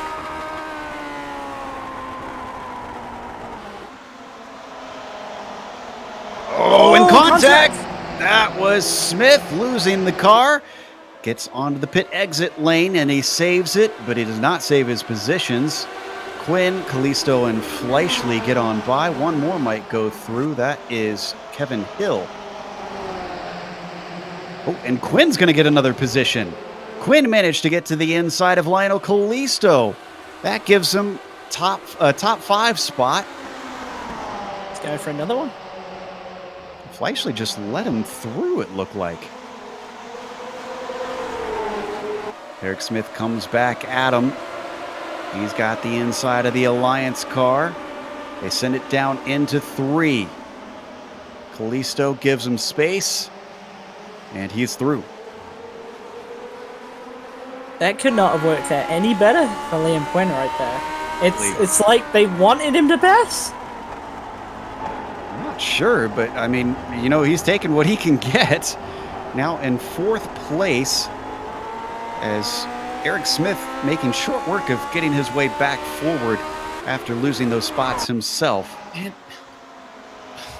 it's just gaggle of cars here. It really is. It's got me nervous, if I'm just being brutally honest. That's Poor Quinn. Wayne Hutchinson back there still struggling with this connection, Joe. Yeah, that's Quinn in 4th, and then the train is Fleischle, Smith, Callisto, Hill. Oh, and Driscoll's managed to get to the inside yet again, coming off the high side. Christian mentioned it, that the Alliance car is good off the corner, and every single time it seems to flummox the number 51. Yeah, it looks like he's getting really frustrating for him. Yeah, I could just sort of see it. I was focused on the kind of 5th place fight, and I could just see it. It looked like Steve was just underneath him, and again, just coming off the corner, he just can't maintain the same speed down the straightaway as Thunhorst can running that top line. And then when he gets to 3 and 4, it looks like he's almost too close, you know? Like in the middle of the corner, he's having to really check up, and that's actually hurting him to get off the corner, and then he falls back, and then he gets there again, and the cycle repeats. If he wants to pass, he's going to have to find something different, because what he's currently doing, Thunhorst has it completely covered. Even if Steve can get alongside him, it's not enough. Steve needs to find something else. Well, Banfield back here, guys, has still got a lot of race left in him, but unfortunately he's was right next to Wayne Hutchinson, and that's kind of creating a problem for these guys here in this mix. Oh boy, and speaking of trouble, there we go. Banfield's car made contact with Wayne Hutchison. Hutchison was up in the air. I don't know how he held on to it. Let's take a look at the replay. I wonder if that's because of Hutchison blinking, though. I think think it there was was. actually there. I think there was contact here. At least on my screen, it looked like contact. Well, the replay will certainly sort it out for us. Yeah, I don't think he was actually there. It looks like it was mostly just his connection causing him to jump around. Sorry, guys. We've come back to the leaders. Driscoll regains his ground to see if he can set himself up for Thunhorst yet again. I mean, considering the strengths and weaknesses between these two drivers' setups, though, Christian, I mean, what else can Driscoll do in this situation? I think what he needs to maybe try, I don't know if this will work, but this is what I'd maybe be looking at doing, is to just to really run up on him in a 3 and kind of just maybe get to his outside right rear if he can. Even if there's no way of passing him there, it might just give him a bit of a better cut down on exit to actually maybe get a run on him in a 1. Because I think if he can exit turn 2 side by side with Thunhorst and still have overlap going into 3, he might be able to pull it off. We've got side-by-side action between Quinn and Fleischle. Smith has since passed him back. Now Fleischle is trying to do it as well. Quinn stuck on the high side. Jason, the number 77, sends it in not as deep as Liam Quinn. Quinn making life incredibly difficult for the Club West driver. But the Alliance driver now is fully passed, and Lionel Callisto spies an opportunity. He gets his nose down low. Oh, but he slides his way in big time, and Brian Bennett has to check up, almost going 3 wide for a moment, and now we got a caution for somewhere else. Yep. Ryan Steele, guys. Steele back here, and boy, that and he has to take a tow. That didn't take long for him to make that decision. Yeah, Steele just makes contact with the wall by himself. He does, and poor Jeff Schmeier, who's already 2 laps down, was caught up in it, and I think he's going to have to get his car repaired the way that it was wobbling. Let's watch from Jeff's view.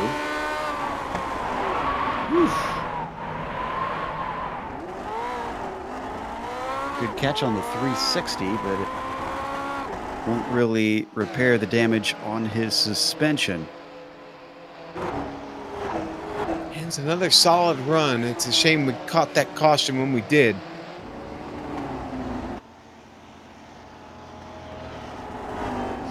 Got a little less than 75 laps left to go in this 200-lap race around the Milwaukee Mile. It's the first time that they've run the Lotus 49 in this series, but it's meant to mimic the old IndyCar USAC series. Sean, you were talking a little bit about its relation to Tony Bettenhausen, who this race is named after. Yeah, old Tony. You know, he was actually nicknamed that after boxing champion, heavyweight boxing champion Gene Tunney. And of course, and everybody referred to him as Tony later on. But listen, Tony Bettenhausen racked him up here at this track. In fact, he won the track championship at the Milwaukee Mile in 1942, 1946, and then again in 47. He was the old Chicago Raceway Park champion in 41, 42, and 47. He was a very, very busy man, well, during his famed career, he was part of that Chicago gang, the USAC midget car drivers that were all up there at the time. Emil Andres and Cowboy O'Rourke, Paul Russo, Jimmy Snyder, Wally Zale. They toured all those tracks in the Midwest and the East Coast of the United States. And, of course, he drove in the USAC Championship Car Series. And as I said, in 41, the 46 through 61 seasons, 121 starts, including 14 in the Indy 500. He finished in the top 10 74 times, guys, with 21 victories before, unfortunately, he lost his life in 61 in a crash at Indy while he was testing there. And like many of the greats, it was again just way, way too early for his passing. I don't think his life was ever fully fulfilled there. But boy, I'll tell you what, the career was fulfilled by the time it all ended. And yeah, this one's special. The Tony Bettenhausen 200. Unfortunately, another driver's lost his life today, and seven-time NASCAR modified champion Mike Stefanik has passed away tragically in a plane crash just a few hours ago near Connecticut. So really sorry to hear that. Mike was a great guy, awesome champion, and friend of the family. So sorry to see him go. Our thoughts certainly go out to all his friends, family, and fans who are probably hit by this loss. Racing, unfortunately, from time to time, does lose our heroes. Thankfully, we won't be losing anyone today out here in the sim world, and at least we hope not. I have heard stories of some freak accidents happening, but Well, I've passed out behind the wheel on a sim, so that's certainly happened. That's going back to the old NASCAR heat days. But anyway, that's another story for another time. well, right now, Matthew Thunhorst looking to take this one home. He's going to have to do so for 70 more laps. The lights out on the pace car. Driscoll starting to do more and more to try and take this away. He's been getting aggressive. He's been poking his nose in and making some risky moves. How risky is he willing to get to take the win? And how much is Thunhorst willing to chance not finishing, considering he could take another big chunk out of all of his competitors with back-to-back potential wins? In fact, he'd be the first one as we go green here to get 3 wins on the season of anybody in the Americas region. Right now, he gets a good start as Driscoll follows him into turn 3. It looked like Driscoll actually tried to anticipate his restart there, because Driscoll kind of went a little bit before Thunhorst did, but wasn't able to make anything of it. Still right on his tail, though. Yeah, that was one of the things that I was thinking of when you mentioned he's got to do something else. That's about the only thing I could think of he could do as we get a car drifting up high. That's Eric Smith, who gets a little bit offline, and Clement stretches away from him as Jason Fleischle comes up behind. Doesn't have enough straightaway to try and grab the inside from him.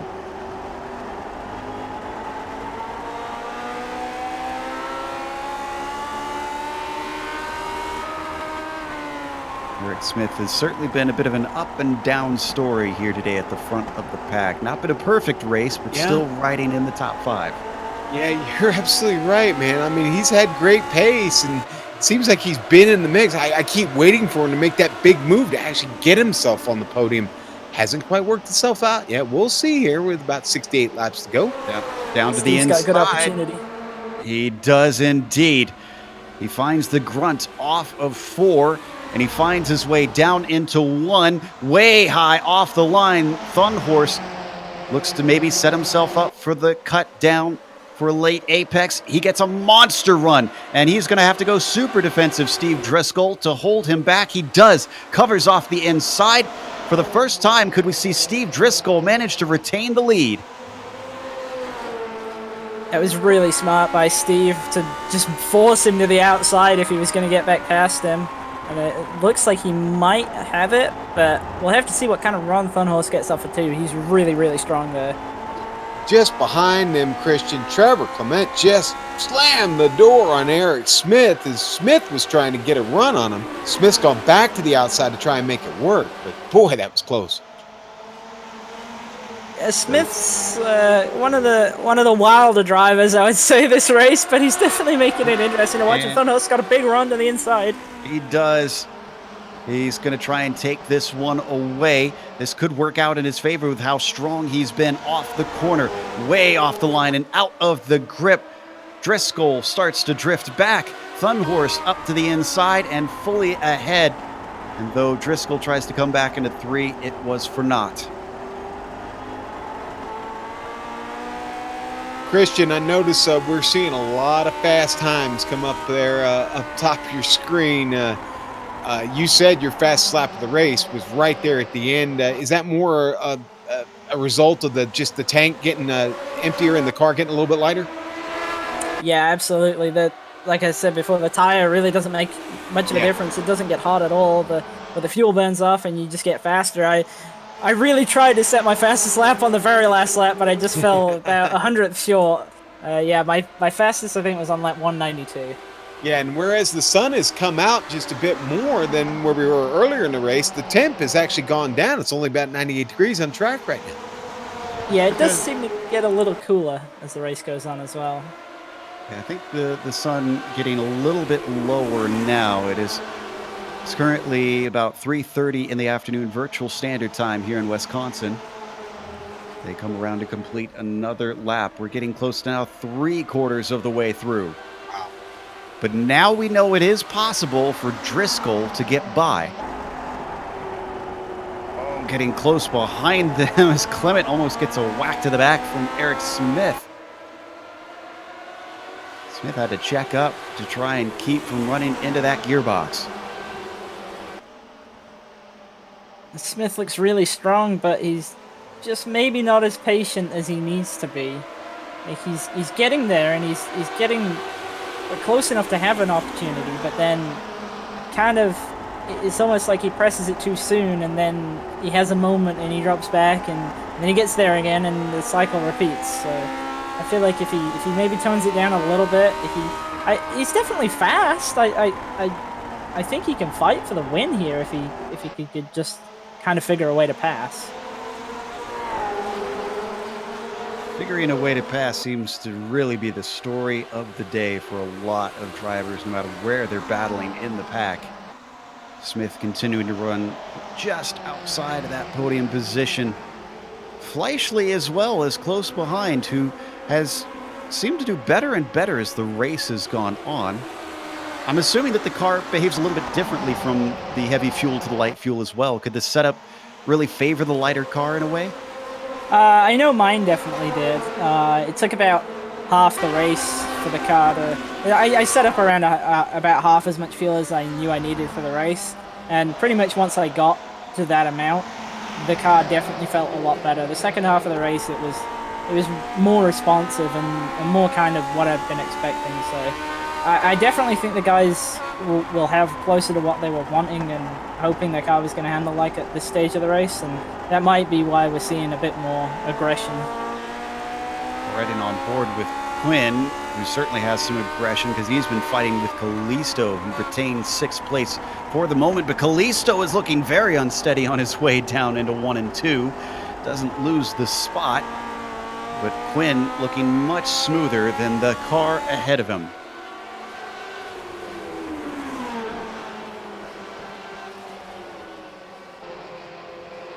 Taking about half a lane up compared to Callisto through 3 and 4, squares off the exit, looking for the run.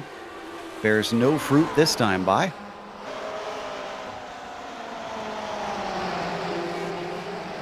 This is all happening about 3 seconds behind our overall leaders. Pass for 4th, maybe? Yeah, looks like... Oh, it's really tight. That's Fleischle on the low line with Eric Smith up high. Fleischle hits an Alliance car. Then the run off the corner favoring him.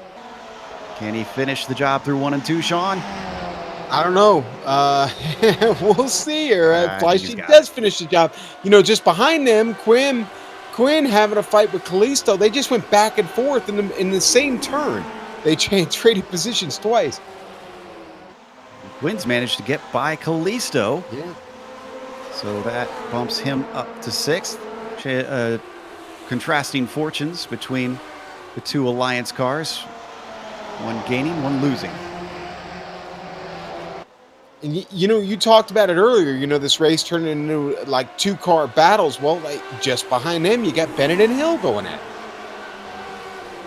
Just as we duck away from that battle, there we go into Bennett and Hill as well. 3 cars together, but side by side now between Quinn and Callisto.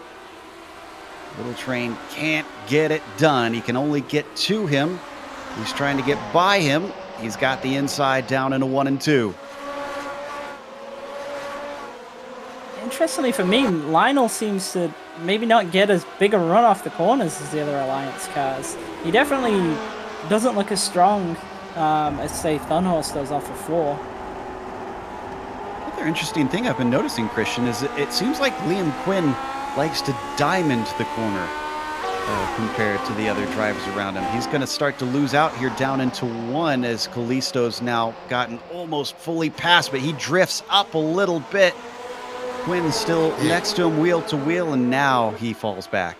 Okay, guys, I feel like I'm driving in this race. I'm sweating now, Christian, and it's a lot of work, man. I'm just filling in tonight. I wasn't supposed to work this hard, guys. Yeah, definitely. Even running alone is a difficult combo. So having a fight with people is like a whole other thing, you know. John, I happen to know that your trainer has put you on bed rest, so this is your exercise for the week. Yeah, thank you. I appreciate you reminding that. My doctor, quote unquote doctor, has put me on bed rest. Yeah. Still Liam Quinn hounding Lionel Kalisto now that he's gotten back by into that 6th position. I tell you what, behind them, that is Banfield in the green machine, the number 777. What a race to manage to come in for a penalty, stay on the lead lap, and still be running in the top 10.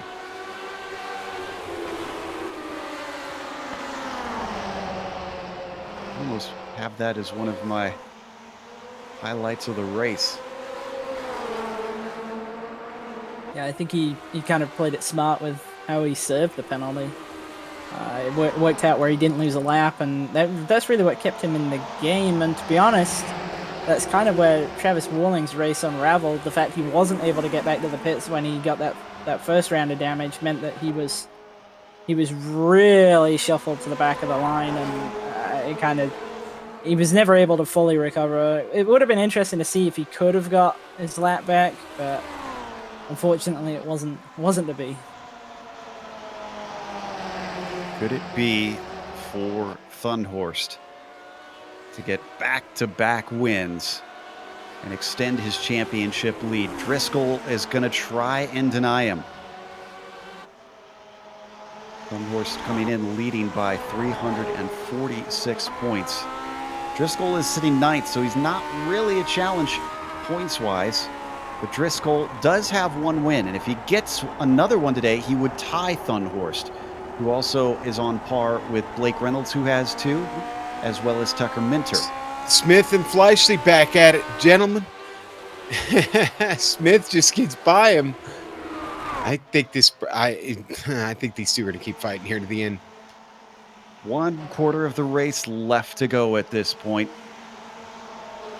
And something happened to Quinn here as he loses a position to Banfield, of all people. And now Kevin Hill is on the attack. I think Banfield threw his water bottle at him as he was going by, actually. And it rattled him, and now here comes Kevin Hill. Oh, there goes Kevin Hill, because Brian Bennett is now past him. So Kevin Hill down to 10th and Bennett up into 9th. This is looking a lot like the Lotus 79 race early today, Sean, where as soon as something happened, is a chain reaction with everybody behind.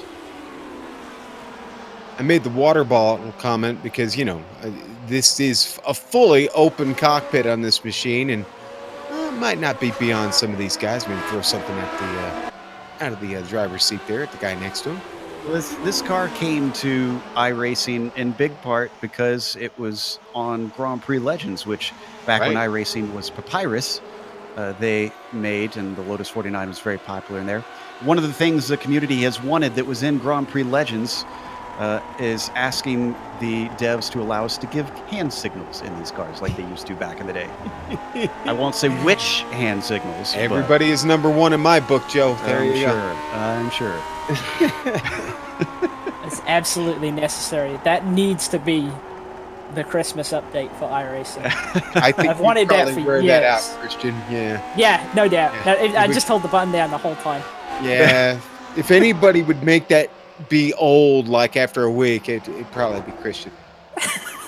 We're watching Smith and Fleischley now. Smith is caught up to Jason. The former champion doing what he can to try and keep him down and in 5th spot. Both of them have dropped off of the podium, which continues to stretch away from the rest of the field. In fact, our top drivers are starting to come up on lap traffic, and Driscoll's starting to look like he's trying to position himself a little bit. He ducked to the inside, is on screen. We got a little bit of a side-by-side battle off of 2. That was Smith and Fleischle, with Smith not able to overtake him. This could be a good opportunity for Driscoll here to use the lap car. Well, lap car goes to the top of the track. That's the end of that one. Corbett is in the spirit of the vintage racing, so he just was very polite and let them through.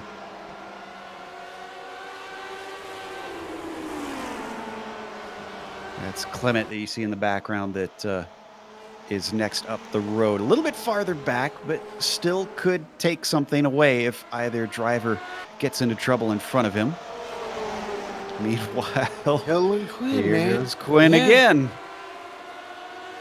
It was actually Bennett in front of them just got by. Is it Quinn that Bill nicknamed Mr. Excitement? I'm starting to see why.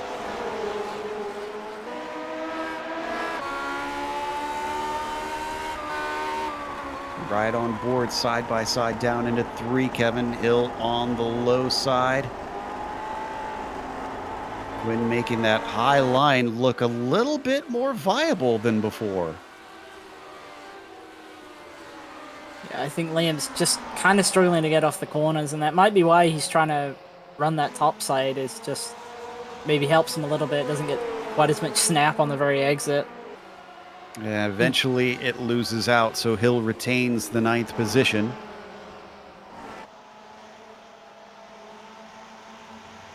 Quinn's going to keep trying anyways. Just liking that high entry, squaring it off. Oh, and what was that? Liam Quinn ducking to the inside, potentially wheel spin? Much from on board.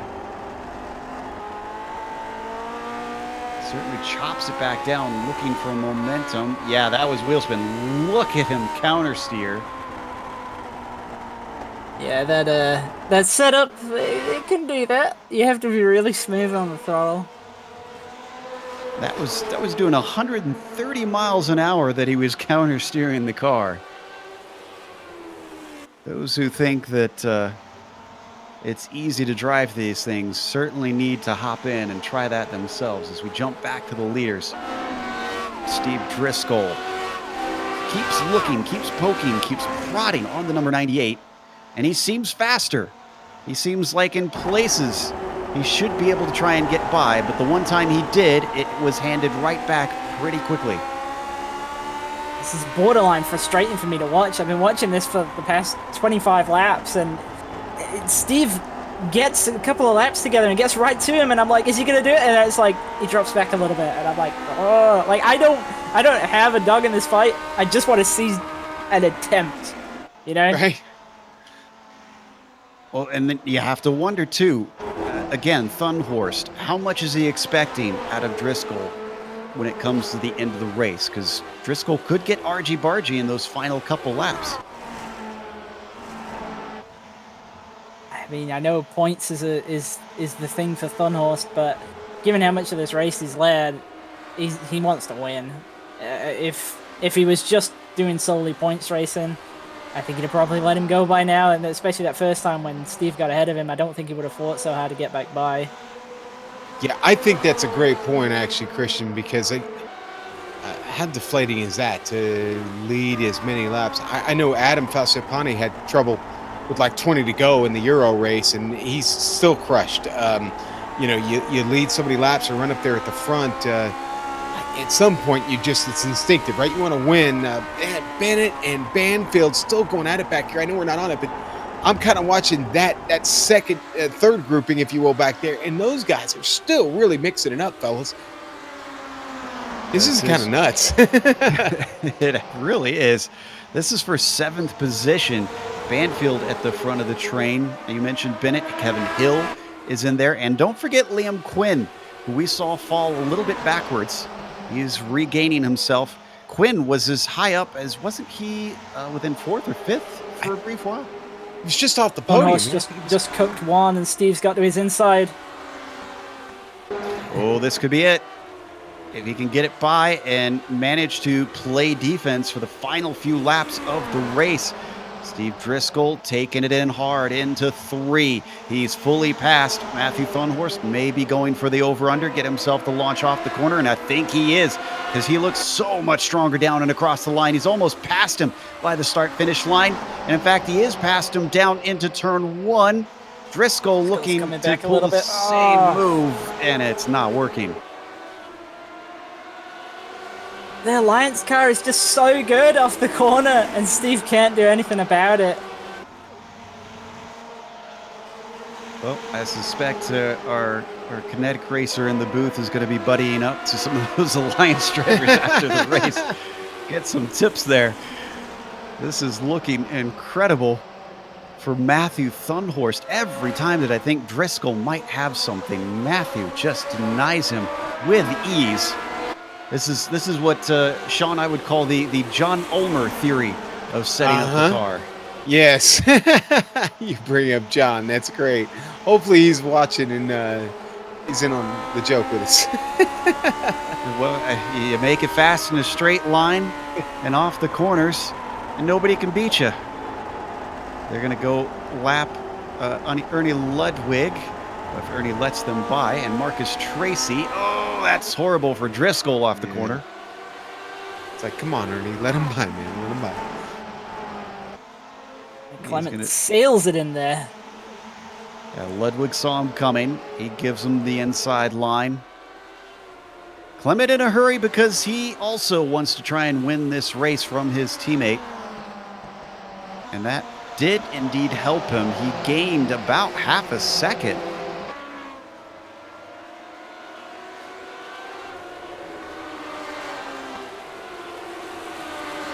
Less than 30 laps to go. Go ahead.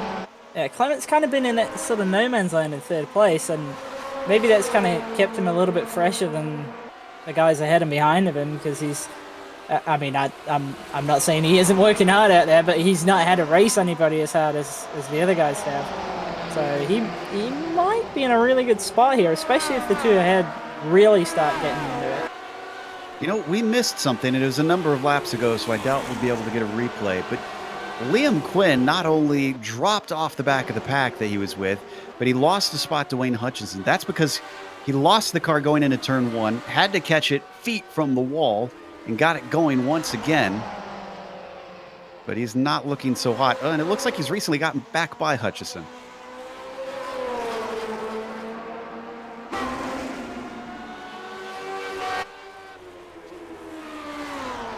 So Liam Quinn avoiding disaster. Oh, and that group that he was with is starting to get active again. Brian Bennett and Ross Banfield were side by side. Banfield now goes defensive, trying to keep Kevin Hill from taking the inside line away through 3 and 4. Your new order is Bennett 7th, Banfield 8th, Hill in 9th. I find it hard to leave this battle, Joe. I think I've been with it for about 20, 30 minutes here. And let's stay with this battle, but up at the top of your screen, you saw that Clement just ran the fastest lap of the race. I think the 111 is turning the wick up here at the end. If there's any time to do it, it's now. Got about 25 laps to go. Absolutely. He might have the same problems that Driscoll did. Granted, Clement is an Alliance driver. Traffic started to get very thick around this short 1-mile oval with another long green flag run. Ray Partridge now being put a lap down. It's Jeff Schmeier behind them. He's multiple laps down, so not for position between himself and Partridge.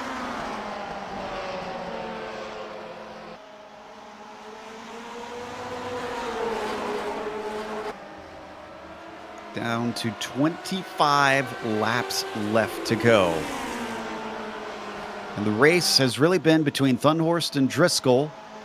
Clement, with his watchful eye, decides he wants in on the action and is hustling to try and catch them to see if he can be a part of the story.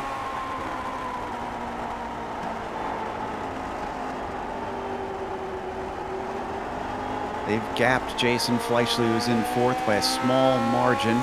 Otherwise, Fleischle has certainly been keeping pace. He's about 3.5 seconds back.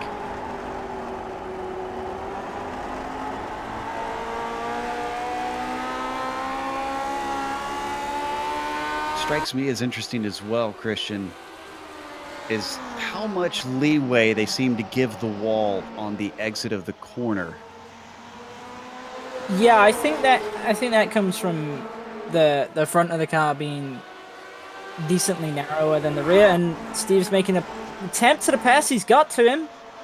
Thornhorst has been kind of ran up a little bit there, but Thornhorst didn't get a good exit. Is this going to be a different story than we've seen in previous laps? Thunhorst starts to come back. Driscoll has the inside. He's going to hold him off. But here is where Thunhorst starts to return and retake the lead. Not the best exit we've seen from the 98. Down into 3. What has he got? Oh, he's kind of ran in too deep. Did he finally run out of car? Is this finally Steve Driscoll's moment? I'm wondering if Steve has kind of been selling us all a bit of a dummy with this, and that actually he's way stronger off the corner than we've seen, because he's not losing out at all now on corner exit. Like, suddenly out of nowhere, that thing is absolutely hauling off the corner. Well, now is a good time as any, Sean, because you know what time it is. It is. Racing. I was thinking if you were going to let me pull that out. Hey, baby, everybody, it's an all skate. The disco ball is dropping down out of the ceiling. Friends, it's time to boogie here. Let's get this party started with 20 to go. Thunhorst might have a good run here, though. He's got a decent one. Not sure that this will be enough to go on the attack. And Driscoll doesn't even cover off the inside. Hovering in the background, in the mirrors, Trevor Clement still within 0.7 of a second of this fight. I think if Thunhorst gets within half a car length on the exit, he could still yet get by.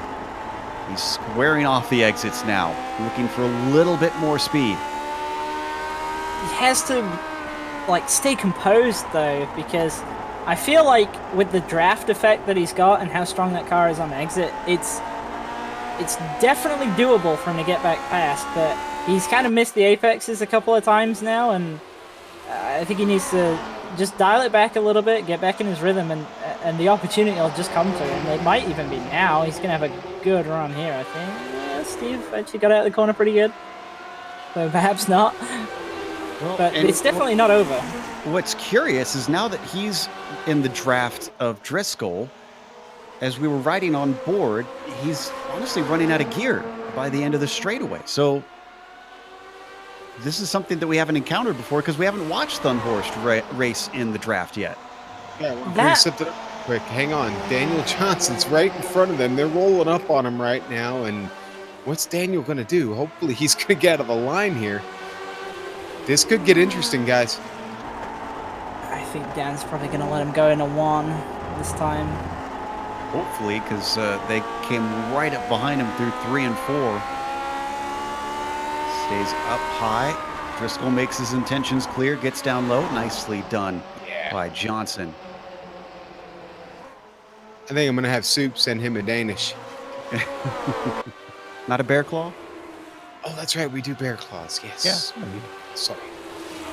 I mean, we could be out of bear claws. Well, you know, we could be. And remember, donut without a hole is a Danish. Thunhorst has got a good run here. Oh, this is the best we've seen. He's definitely going to send it. He tries to stick his nose to the inside. Driscoll's going to give him space on the outside of the corner. Looks to power I think off he's going to of get 2. him. It's looking good for Thunhorst. He's about half a car length ahead. Driscoll still tries to fight it. Way high on the top side by Driscoll. He's going to have to get a monumental run off the exit for that to work. And I'm afraid he did not. That's the most amount of laps that we've seen Driscoll lead in a row. But he's going to have to get back in front soon, and the laps are running out. He closes back to the gearbox of Thunhorst. It's going to be 13 to go this time by. See, that was kind of what I was meaning, though, about how Thunhorst just needed to get back in a rhythm, maintain composure, and the opportunity would come to him, and it did. Took a little bit of a peek down the front stretch. Comes back to the racing line. A couple of comments about maybe running out of gear in the draft behind him. I know I set my car up like that. You just get a better pull off the corner. But I also set up 4th and 5th, so that 5th was a little bit longer just in case I needed it, and 4th was kind of my running gear. I'm guessing these guys maybe didn't do that. Yeah, again, not an oval car traditionally, Yeah. so Right. Gotta be weird with the gearing. Can I make a comparison? It's kind of like putting a modified at Daytona or something like that. At some point, you're gonna run out of gear. I will say these cars can get up to as high as 220 Yes. miles an hour when we take them to the Le Mans? oval at Le Mans is another good example. Yeah. Exactly. I was going to say the Monza Oval, they get a lot of speed. Got me thinking about the jump now, Joe. See, that's what I think they should have done. Is held this race at Monza combined and stuck the drivers out there in this car. Home of a former GSRC All-Star event, Joe. Absolutely. Yeah. 10 to go this time by. Still, Thunhorst is not out of the woods, but Driscoll has had a hard time of things in this race. They come upon Brian McGreevy now, the next car to go one lap down. So far, everybody's been behaving pretty well when it comes to lap traffic, especially when they're alone like McGreevy is. You can't count on everything, though. You know, Driscoll just turned fastest lap of the race, so we're still knocking him down here, Christian. Yeah, I mean, they're just getting quicker and quicker. I think 3:34 last time by. That's pretty insanely fast lap time right there.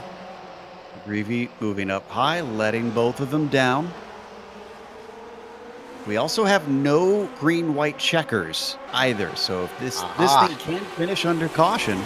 No. Well, and that it's important because Driscoll, if he wants to win, he needs to be ahead as much as possible, just to bar circumstances out of his control. More laugh track coming up for these two. That's going to be Brian Barnes.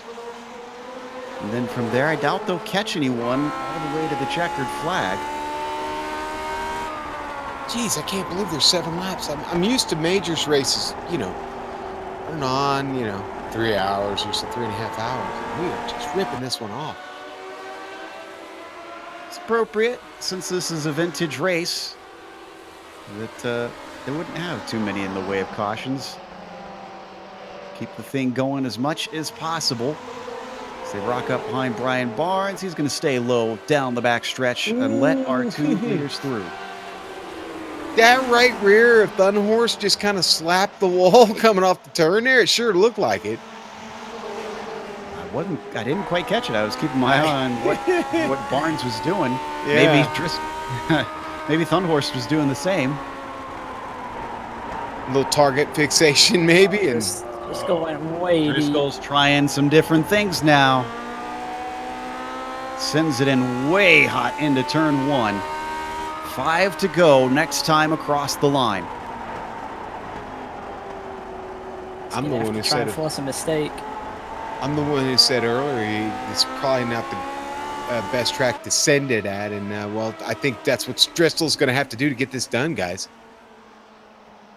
It certainly looks like desperation is showing a little bit in the way that he's driving, and it might be costing him. He falls back even more now off of the back of Thunhorst after that corner. Yeah, not really sure that was the fastest way through there. This track's kind of one of those weird ones where the slower you drive it, the more you kind of keep it pinned down on the line, the faster you go. So it's really hard to kind of gain anything because of that, because you drive in harder and you don't go any faster. You actually hurt yourself and go slower. Nick Mueller, also a lapped car, staying high as Thunhorse sets another fastest lap. And it looks to be job done as long as he doesn't make any big mistakes, because Driscoll now a half a second behind, and this is the farthest away we've seen him since the last restart, with multiple car lengths between the 98 and the 51. 3 laps to go now.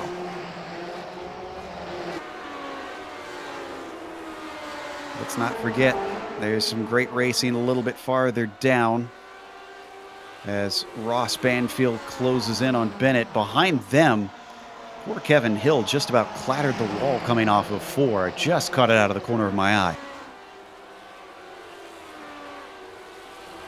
An ultimate lap now, and Driscoll continues to drop. It is 0.7 of a second from himself up to Thunhorst. Matthew Thunhorst is looking like he'll become the first driver to hit 3 wins this season in the Americas region of the majors. An incredibly difficult feat, especially with how tight the competition has been this season. White flag now waving for the field. Thunhorst, the first to see it, stretching his gap to 1 second back to Steve Driscoll. 2 corners to go for the number 98. He did it in a stock car, and now he's going to do it in open wheels. Matthew Thunhorst takes win number 3 on the season here at the Milwaukee Mile.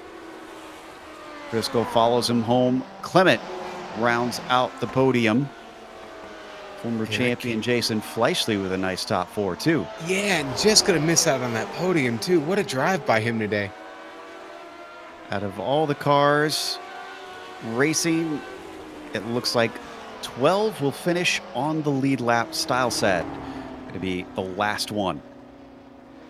And what a fun race. Jeez, I really like this combo a lot. Because I don't have to drive it, so Yeah. I get to commentate it.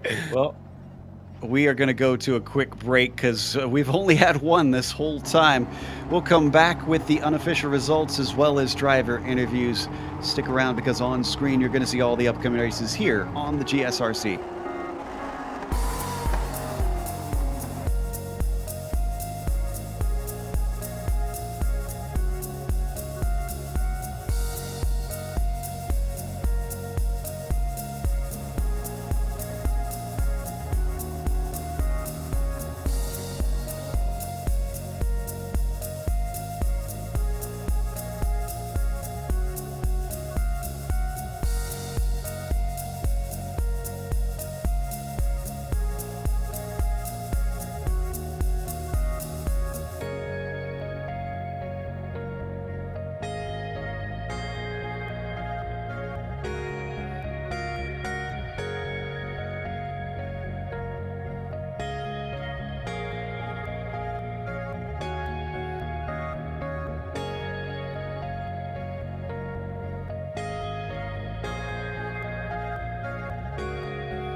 200 laps, 200 miles around the Milwaukee Mile. And after all of those 200 laps, Matthew Thunhorst is the first driver to take 3 victories this season and extends his points lead with now only 2 rounds left to go. Steve Driscoll followed him home with a well-earned second place, and though he fought him for it, he clearly had run out of steam at the end and fell back. Trevor Clement wound up in third, rounded out the podium. Jason Fleischle finished fourth. Clearly a good driver on the oval side. I almost feel like he should do a few more oval races out on iRacing. Just a thought. Eric Smith takes a top 5 with Lionel Colisto finishing 6th. Brian Bennett finished in 7th after qualifying in 16th. What a race pace from the 71. Ross Banfield with an 8th today. Kevin Hill finishes in 9th. And Sean Liam Quinn, Mr. Excitement, winds up with a top 10. That's okay. That's pretty exciting. That's not horrible. Then we're going to roll down to Wayne Hutchinson, and despite the connection problems he was suffering through, he does manage to finish on the lead lap there in 11th. Steve Stilstad, after some trouble early, he'll hang on to the lead lap as well, finish P12. Brian McGreevy, man, I know there was a better day in there for him, but he'll finish the first car a lap down in 13th. Daniel Johnson, 14th for him. Guys, did we talk about Ray? I almost feel bad about that. Ray Partridge, 15th. Scotty Corbin, 16th for him. Ernie Ludwig, 17th today. Brian Barnes will finish 18th in the number 4. Marcus Tracy with a 19th place finish. And Jason Wallet will finish 20th in the number 114, boys. And then we got Jeff Schmeier. He was running so good near the beginning of the race, but unfortunately finishes 3 laps down in 21st. Dick Mueller was involved in quite a bit of the wrecks we saw tonight. not really on his part, but just, being in the wrong place at the wrong time. So he was our first, non-finisher, as it were, 21 laps down in 22nd. Then we had Ryan Steele. He was involved in a couple of things as well, 77 laps down in 23rd. And then really the 3 big casualties early on in the race, Bob Beltrami, Wade Hayes, and Travis Walling, the pole sitter, all coming home 24th, 25th, and 26th. So they'll be hoping for a better race next time out. Certainly will. That is severe disappointment for Warling, but ecstaticness, I'm sure, for our winner, Matthew Thunhorst, the first driver to win 3 times this season. Matt, you clearly are good both in stock cars and open wheel cars. How do you feel having run the Lotus 49 now on an oval? I heard everywhere, Joe. This car was, it was a handful, but if you had a good set on it and you could really contain the beast of it, it was very rewarding. I know, and it didn't help that I had Driscoll basically parked on my rear axle pretty much the entire race. He was shoving so much pressure on me. It was just, that was a really intense race, and I really enjoyed it. Well, Christian spotted early on that it seemed the Alliance cars were very good off the corner, and that almost seemed to be your saving grace. Anytime Driscoll got by you, it didn't take you too long to get back by. Did your team focus really on getting the car good off the corners intentionally?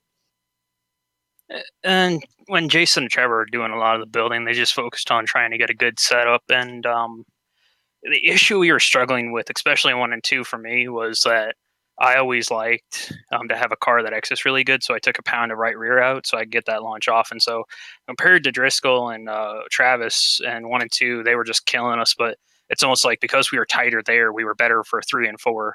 And I worked real hard to always get the exit going good, because this car just, especially with that tunnel out of turn 4 and those bumps, if this car was sideways at all, it got to be a real handful real quick. And with this race being one of that, who could be the cleanest and not make the most mistakes, it was just, in the corner drove well. I mean, you could have issues on the entry with brake bias, and off the exit was always troublesome. So I always tried to focus there to keep the car straight and consistent as best I could.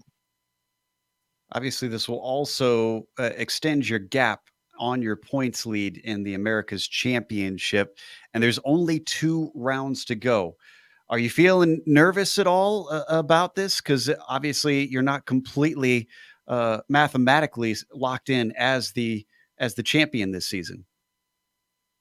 Oh, for sure. I mean, there's always nerves, and I mean, I'm looking at it, and we got F1, and we got the V8 supercars with Bathurst, and I've always loved the Bathurst event, so it's comforting to have that going into. But there's always nerves. I mean, you kind of think, well, I could screw it up tonight. There were so many times where I could have overcorrected or wrecked the car, and there has to be a point as a driver where that's still eating at the back of your mind, but you just shove it somewhere else and you got to focus on what's being done. Because I mean, to win the championship in the majors would mean a lot to me, and by no means is it locked up yet, and I could easily shoot myself in the foot and lose this. But we just got to keep taking it one race at a time, and I got to keep proving why I deserve to be number one in the Americas.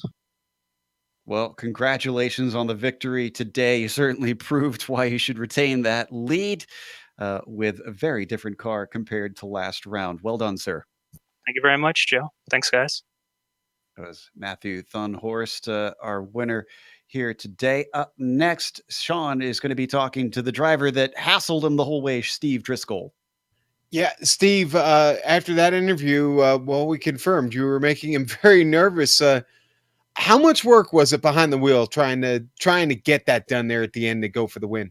For 195 laps, I put absolutely everything I could into it to find a clean way around them and, just race them clean. And there was a lot of work involved. It was just, my car was a little bit better in one part of the track and his was on another. And it was just great battle. And, really congratulations to Matthew there. That was a lot of fun.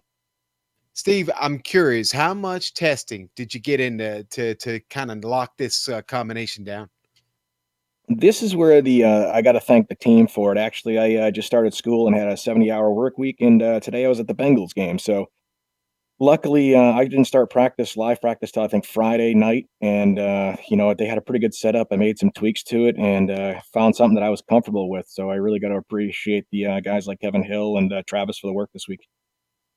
I'm curious, real quick. Just since you said you went to the Bengals game, Steve. This is Joe. I actually hail from Cincinnati originally. Are you from Cincy? I'm right outside of just south of Indianapolis, so it's about a 2-hour drive. But I'm originally from Massachusetts, and I just can't stand Indianapolis football, so I like being outdoors. So it's more fun down in Cincinnati now. Well, I'm sorry you've chosen Cincinnati as your team. My commiserations, sir. I'll hand it back to Sean. Trust me, my next question wasn't going to be a whole lot different than that, Joe, other than the fact I never lived in Cincinnati. But boy, I do sympathize you volunteering to go to that today. But anyway, listen, no, Steve, seriously, I'm even more impressed at this point. I was talking in a pre-race about how this combination. Whereas the setup is important, this is really a driver's track in this car. How much input were you given to the wheel and those pedals throughout this track or throughout the length of the race? Yeah, so it wasn't really necessarily the steering wheel. It was more the brake pedal. I was using that to rotate the car through the entry and center of the corner. And it looked like I was really starting to get Matthew there in the middle, but I just couldn't get the power down quite as easily as he did. All right. So you're a little more a fan of using, dragging that brake a little bit to get that car to rotate as opposed to just kind of burping and kind of, working the throttle. Yeah, definitely. That's the old thing from Grand Prix Legends way back in the day when I drove these. This was the way to get it done. Okay. So Joe, there's your answer. That's why Steve nailed this tonight is because, he's an old GPL guy. Absolutely. Great to hear. Congratulations, Steve. Thank you. And once again, congrats to Matt. That was a heck of a race. All right, Joe. Well, that was Steve Driscoll. That's his story. And looks like we maybe got one more driver to talk to complete this podium. Christian's got Trevor Clement. Trevor, you ran third in the end of the race right there, and you kind of looked like you're a little bit in no man's land. You weren't quite in the battle for the lead, but you were well clear of everybody behind you. Did you kind of think there might be an opportunity near the end if the two ahead of you kind of got into each other a little bit?